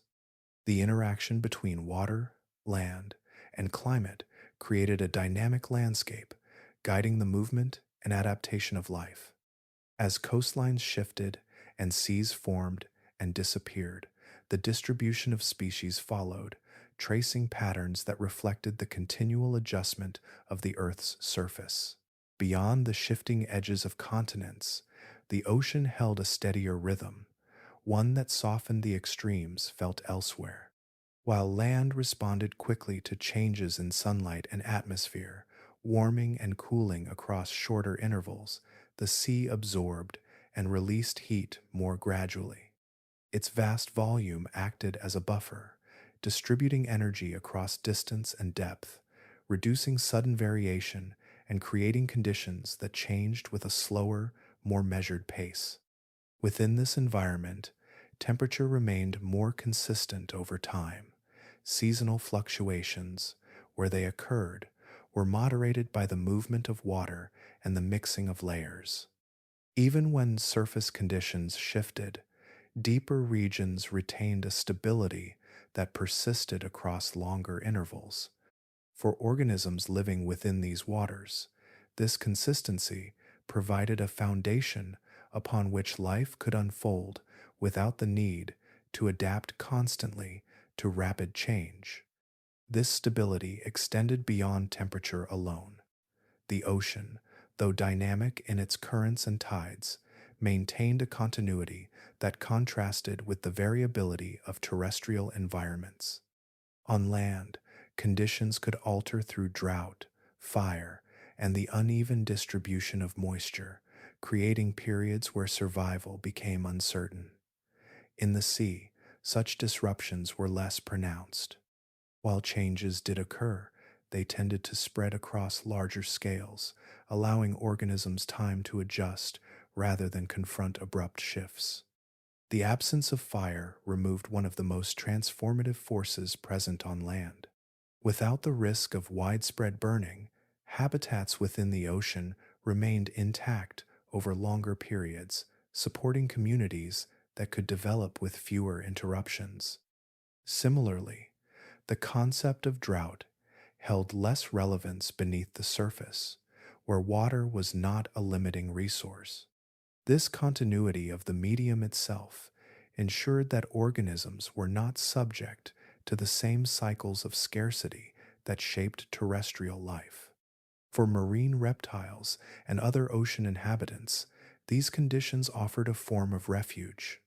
The demands of adaptation remained, yet they were guided by a more stable set of environmental parameters. Energy could be allocated toward growth, movement, and reproduction without the constant need to respond to abrupt external stress. Over time, this allowed for the development of specialized forms that relied on the predictability of their surroundings. Long-term consistency also influenced the structure of ecosystems. Food webs established within these waters could persist and evolve without frequent collapse, allowing relationships between species to deepen and diversify. Predators and prey adapted to one another within a framework that changed gradually, supporting a balance that extended across generations. This continuity did not eliminate competition or interaction, but it shaped them within a context that favored persistence. The ocean, in this sense, became more than a habitat. It provided a set of conditions that reduced certain risks while maintaining others, creating an environment where life could stabilize after periods of disruption. The same qualities that once allowed early recovery now supported the continued presence of complex communities, reinforcing the patterns that had developed over time. Within this steady domain, organisms found a degree of reliability that was less available on land. The surface above might shift, climates might alter, and landscapes might transform. Yet beneath the waves, the rhythm remained more even, offering a setting where survival could be maintained through continuity rather than constant adjustment. What appears, at first, to be a single turning back toward the sea begins to separate into many quiet repetitions, each unfolding within its own lineage. The movement is not confined to one group or one moment in time, but occurs again and again as different branches of life follow a similar path under comparable conditions. These returns do not share a common origin beyond distant ancestry, yet they arrive at forms that echo one another with striking consistency. Across separate lineages, reptiles that had long been established on land begin to enter the water and, over generations, reshape themselves to match its demands. This process unfolds independently, without direct inheritance of aquatic traits from a single marine ancestor. Instead, each group carries its own terrestrial history, its own structure, and its own limitations, yet all respond to the same set of pressures presented by the ocean. This pattern is known as convergent evolution, where unrelated organisms develop similar features because they encounter similar challenges. In the case of marine reptiles, the medium of water imposes constraints that guide form in predictable directions. Resistance shapes the body into smoother outlines. Propulsion favors certain arrangements of limbs or tails, and sensory systems adjust to the transmission of light and movement through fluid. Though the starting points differ, the outcomes begin to align. Ichthyosaurs, plesiosaurs, and mosasaurs each represent distinct pathways into the marine environment, yet their adaptations reveal overlapping solutions. Streamlined bodies, modified limbs, and specialized feeding structures appear across these groups, not because they inherited them from one another, but because these features function effectively within the same conditions. The ocean, in this sense, acts as a filter, favoring certain designs regardless of origin. This repetition extends beyond a single interval in Earth's history. The return to water has occurred in multiple periods, across different groups of organisms. Each instance reflects a convergence of environmental factors that make the aquatic domain favorable once again. The pattern suggests that the transition is not an anomaly, but a recurring possibility embedded within the broader dynamics of life on the planet. The similarities that emerge from these independent transitions highlight the constraints imposed by physical laws. Water density, pressure, and the distribution of resources create a framework within which certain forms perform better than others. As organisms adapt, they move toward configurations that align with these principles, narrowing the range of viable designs. This leads to a convergence that can make unrelated species appear closely connected, even when their evolutionary histories remain separate. At the same time, differences persist, reflecting the distinct origins of each group. Variations in skeletal structure, reproductive strategies, and modes of movement reveal the underlying diversity that convergent evolution does not erase. These distinctions provide insight into the pathways through which each lineage arrived at its aquatic form, preserving the record of their independent journeys. Through these repeated returns, the ocean becomes a stage where similar solutions arise from different beginnings. The process is not guided by intention, but by the interaction between organism and environment, where certain adaptations prove effective and are carried forward. Each lineage, shaped by its own history, arrives at forms that reflect both its past and the conditions it now inhabits. In this way, the return to the sea is not a single event, but a pattern that emerges whenever circumstances align, drawing life once more into a medium that continues to shape it in familiar yet independently achieved ways.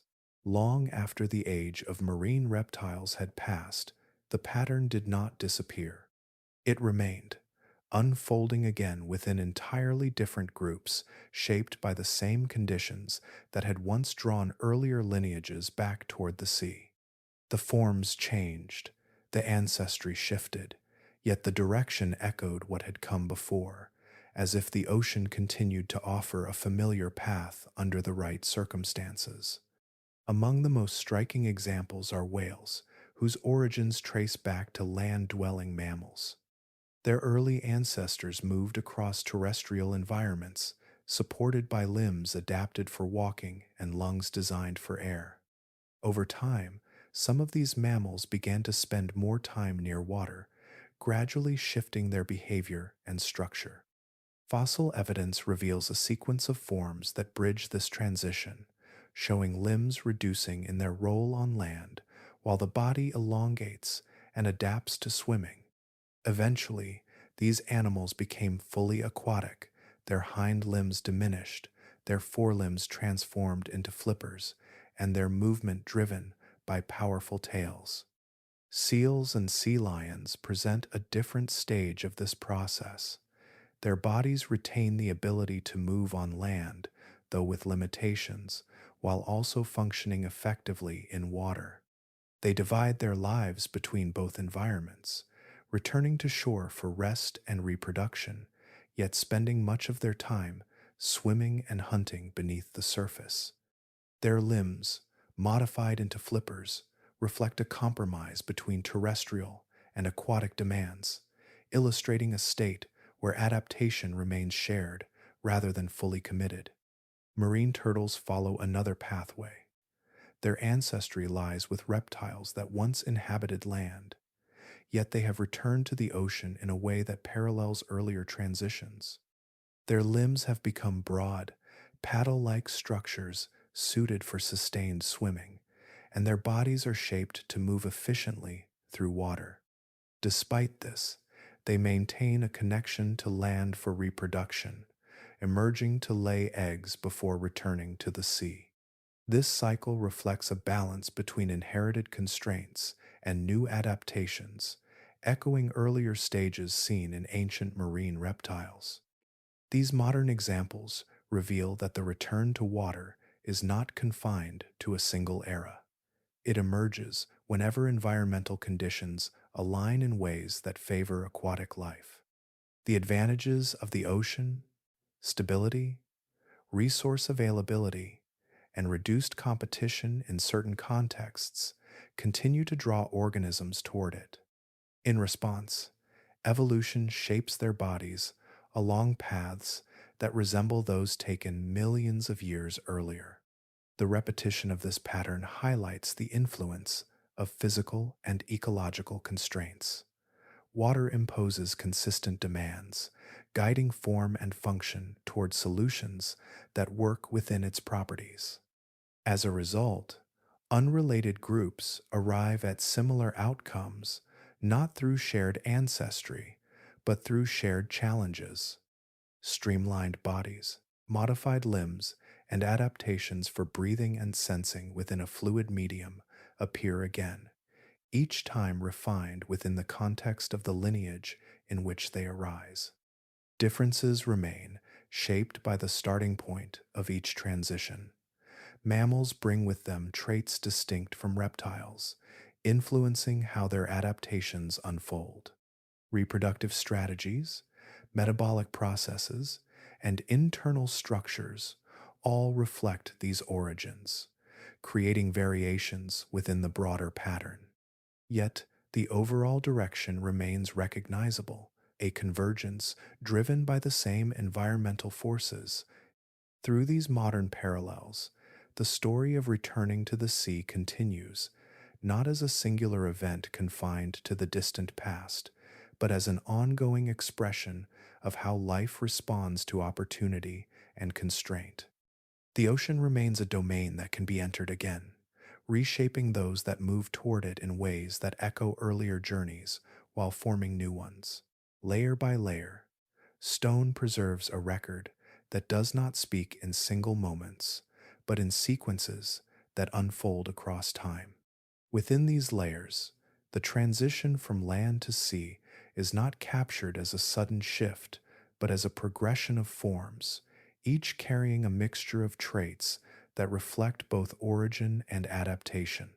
Transitional fossils, found in different regions and dated to different intervals, reveal bodies in the midst of change, neither fully terrestrial nor fully aquatic.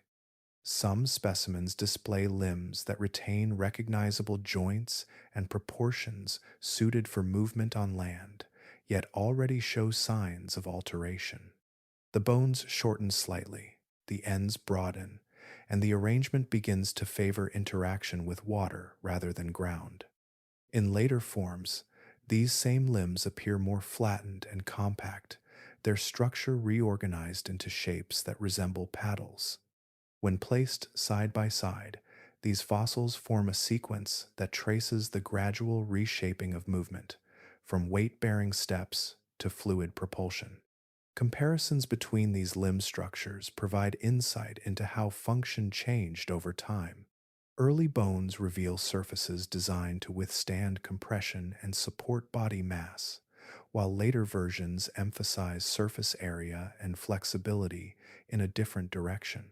The joints lose some of their complexity, reflecting a reduced need for varied articulation on uneven terrain. Instead, they align with repeated, controlled motions that generate thrust within water. These differences, preserved in mineralized detail, offer a clear indication of how anatomy responded to shifting demands. Bone density adds another layer to this record. In certain transitional forms, skeletal elements appear heavier, suggesting an adaptation that aided in controlling buoyancy. Increased density would allow animals to remain submerged more easily, counteracting the natural tendency to float. In other cases, bones become lighter or differently structured, supporting movement through the water with reduced energy expenditure. These variations indicate that buoyancy was not managed in a single way, but adjusted according to the needs of each lineage and its environment. The distribution of these fossils across the globe further reinforces the pattern of change.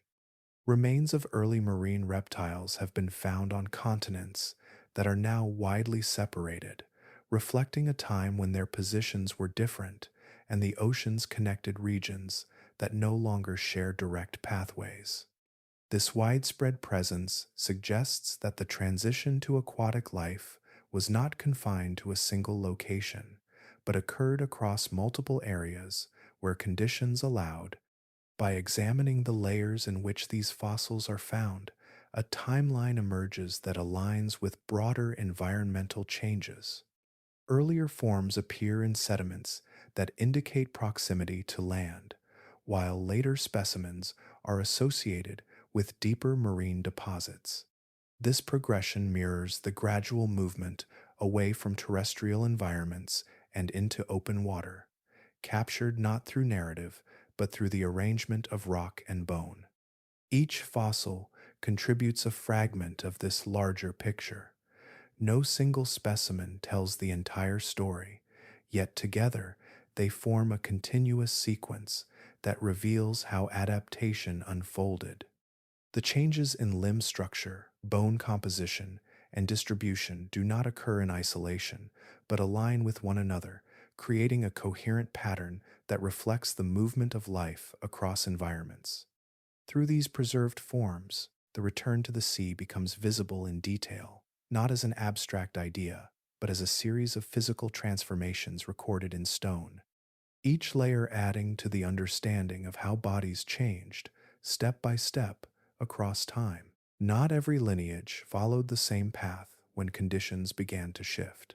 While some moved steadily toward the ocean, others remained on land, continuing to adapt within environments that were changing in their own ways. The divergence did not arise from a single cause, but from a combination of traits and pressures that differed across regions and across groups, guiding survival along separate directions.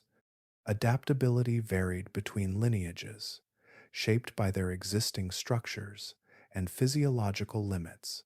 Some organisms possessed traits that allowed gradual adjustment to new conditions, including the ability to tolerate changes in moisture, temperature, or food sources. Others were more specialized, their forms closely tied to particular environments that could not be easily replaced. When conditions shifted, those with greater flexibility could explore alternative habitats, while others remained bound to the settings in which they had already succeeded. Geography played a significant role in this division. Conditions were not uniform across the planet, and the pressures experienced in one region could differ markedly from those in another. Coastal environments offered opportunities that inland areas did not, providing access to water, prey, and transitional habitats where adaptation could unfold gradually. In contrast, regions far from the sea presented fewer pathways for movement into aquatic systems, encouraging continued development within terrestrial frameworks. Competition further shaped these outcomes. On land, established ecosystems supported a range of organisms that interacted in complex ways. In some areas, competition for resources intensified, limiting the ability of certain species to expand or adapt. For those near water, the ocean presented an alternative, where fewer direct competitors might exist for specific resources. In other cases, terrestrial environments remained sufficiently stable or productive that the incentive to leave was reduced, allowing lineages to persist without significant change in habitat. Resource availability influenced these decisions in equally important ways. Access to food, shelter, and suitable conditions for reproduction determined whether a particular environment could support continued survival. Where terrestrial resources remained abundant and consistent, organisms had little reason to seek alternatives. Where these resources became limited or unpredictable, the potential benefits of exploring new environments increased. The ocean, with its own supply of energy and space, became one of several possible responses to these pressures. Survival strategies diverged accordingly. Some lineages refined their adaptations to land, developing new forms of locomotion, feeding, and reproduction that allowed them to persist within changing conditions. Others gradually incorporated aquatic behaviors, first at the margins, and then more fully, reshaping their bodies over time. These strategies did not represent opposing choices made at a single moment, but continuous adjustments that accumulated across generations. Even within the same broader group, different branches could follow separate paths. One lineage might remain terrestrial, while a closely related one began to shift toward water, each responding to local conditions and internal variation. This divergence created a pattern where adaptation was not uniform, but distributed across multiple possibilities, each shaped by the interaction between organism and environment. Through this process, The history of life unfolded along multiple trajectories. The return to the sea was one of these, but not the only one. The persistence on land reflected an equally valid response, guided by different constraints and opportunities. Together, these pathways illustrate how survival does not follow a single direction, but branches outward, shaped by variation, pressure, and the conditions that define each place and time. Near the close of the Cretaceous, the steady continuity of marine life was interrupted by a series of changes that unfolded on a global scale. These shifts did not announce themselves in a single instant, yet their combined effect altered the balance that had supported marine reptiles for millions of years. The oceans, once shaped by their presence, began to move toward a different arrangement. Evidence points to a convergence of environmental pressures during this period. A large impact event introduced vast amounts of material into the atmosphere, reducing the amount of sunlight reaching the surface. At the same time, extensive volcanic activity released gases that influenced temperature and atmospheric composition. These factors worked together to disrupt systems that had previously maintained relative stability, affecting both terrestrial and marine environments. Within the oceans, the reduction of sunlight influenced primary productivity. Organisms that depended on light to generate energy declined, altering the foundation of the food web. As these base levels weakened, the effects moved upward through the system, reducing the availability of food for larger organisms. Marine reptiles, many of which relied on active predation within complex ecosystems, faced conditions that no longer supported their established roles. Temperature changes added further strain. Fluctuations in ocean conditions affected circulation patterns, influencing the distribution of nutrients and oxygen. Regions that had once sustained diverse communities experienced shifts that reduced their capacity to support large, energy-demanding predators. The balance between predator and prey, already sensitive to change, began to break down. As these pressures accumulated, dominant groups such as mosasaurs and plesiosaurs declined. Their populations, once widespread, diminished across different regions, reflecting the broad impact of environmental disruption. The loss was not uniform, but it was extensive enough to alter the structure of marine ecosystems. Lineages that had persisted through earlier changes were now unable to adapt quickly enough to the new conditions. The disappearance of these large marine reptiles created a shift within the ocean's ecological framework. With their absence, positions within the food chain became vacant, leaving space for other organisms to expand or emerge. Smaller species, and those with different survival strategies, found opportunities within this altered landscape. The reduction of dominant predators allowed for changes in population dynamics, influencing how energy moved through the system. Recovery did not occur immediately. The period following the extinction carried its own instability, as ecosystems adjusted to the loss of established groups. Over time, new lineages began to occupy the available niches, reshaping the structure of marine life in ways that differed from what had existed before. This process unfolded gradually, guided by the same principles of adaptation that had shaped earlier transitions. The end of the marine reptile era marked not only the disappearance of specific groups, but a transformation in the overall composition of ocean life. The patterns that had defined previous ecosystems gave way to new arrangements, reflecting the influence of environmental change on a global scale. Through this transition, the ocean continued to evolve, its communities reorganizing in response to conditions that extended far beyond any single lineage. The forms that had once dominated its waters became part of the deeper record, preserved in stone, while the system itself moved forward, shaped by forces that continually redefine the possibilities of life.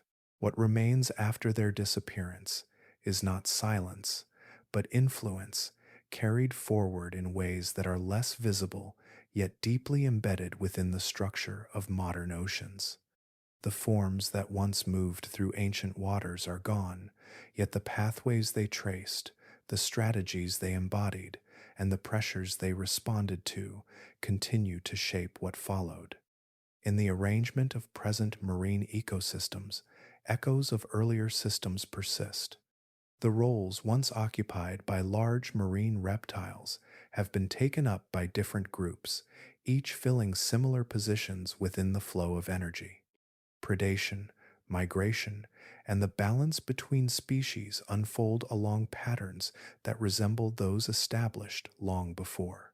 Though the actors have changed, the structure remains recognizable, as if the ocean retains a memory of how such systems organize themselves. The lesson carried through this history is one of adaptability.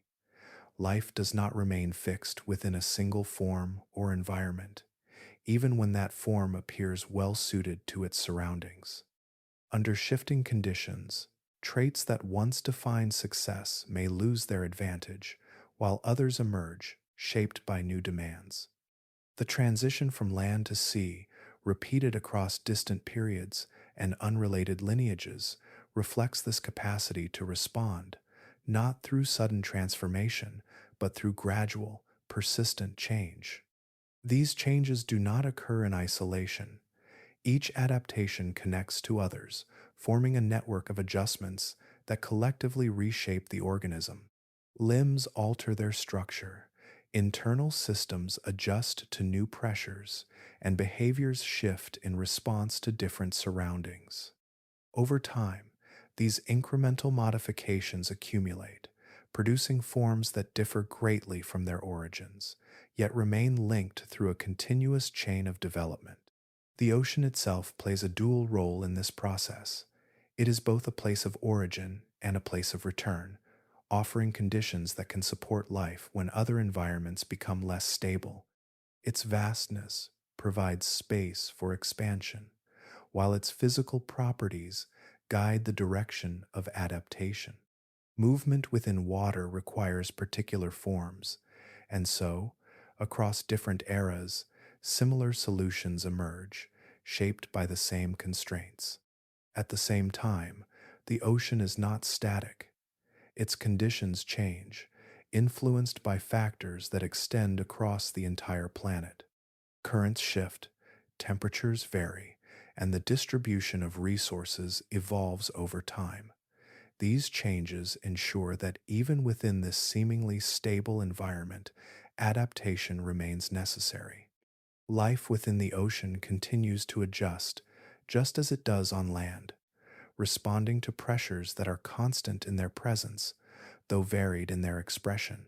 The legacy of marine reptiles, then, is not confined to their existence as distinct groups, but extends into the broader patterns they illustrate.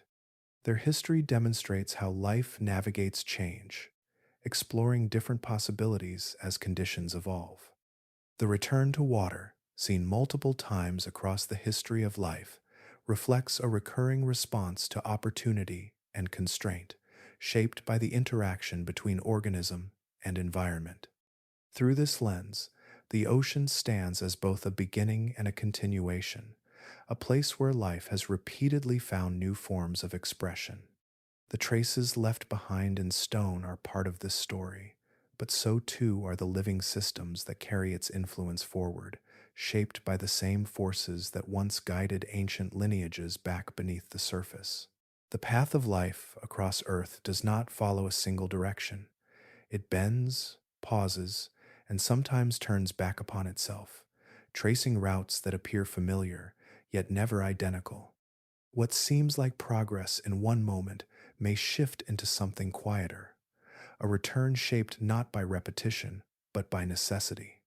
Across deep time, patterns emerge that challenge the idea of steady advancement. Organisms move into new environments, adapt, and settle, only for conditions to change in ways that alter the balance once again. In those moments, survival does not always depend on moving forward into the unknown. Sometimes it rests in revisiting earlier possibilities, reshaped by new forms and new constraints.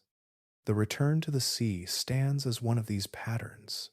It does not belong to a single lineage or a single era, but appears again and again, carried out by different groups under different circumstances.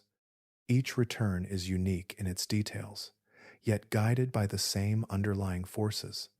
The ocean offers conditions that can support life when other environments become less stable, and in response, bodies change, behaviors shift, and new forms emerge. This movement is not a reversal in the sense of undoing what came before. The organisms that return are not the same as their distant ancestors. They carry with them the structures and histories of their time on land, reshaping those features into something that fits within a different world. In this way, the return becomes a transformation, combining past and present into a new expression of life. Seen from a distance, the pattern reflects a broader principle. Life responds to change through variation and selection, exploring multiple paths rather than committing to one. Some lineages remain where they are, adapting within their existing environments. Others move outward, testing new conditions. Both responses exist together, forming a network of possibilities that shifts as the planet itself changes. The story of animals leaving land for the sea, then, is not confined to the distant past. It is part of a continuing process, one that unfolds whenever conditions align in certain ways. The forces that shaped these ancient transitions still operate, influencing how organisms interact with their surroundings and how they adjust over time. The details may differ, but the underlying patterns remain consistent. In the quiet continuity of this process, there is a sense of connection across vast stretches of time. The movements of ancient reptiles, the transformations recorded in stone, and the living systems that exist today all belong to the same unfolding narrative. Each reflects how life navigates change, not through a single path, but through many, each shaped by the conditions of its moment. If this journey through deep time has held your attention, you can support the channel by leaving a like and subscribing for more calm explorations of Earth's history. And if you wish, you can share where you are listening from and what time it is there, adding your own moment to this long, continuous story.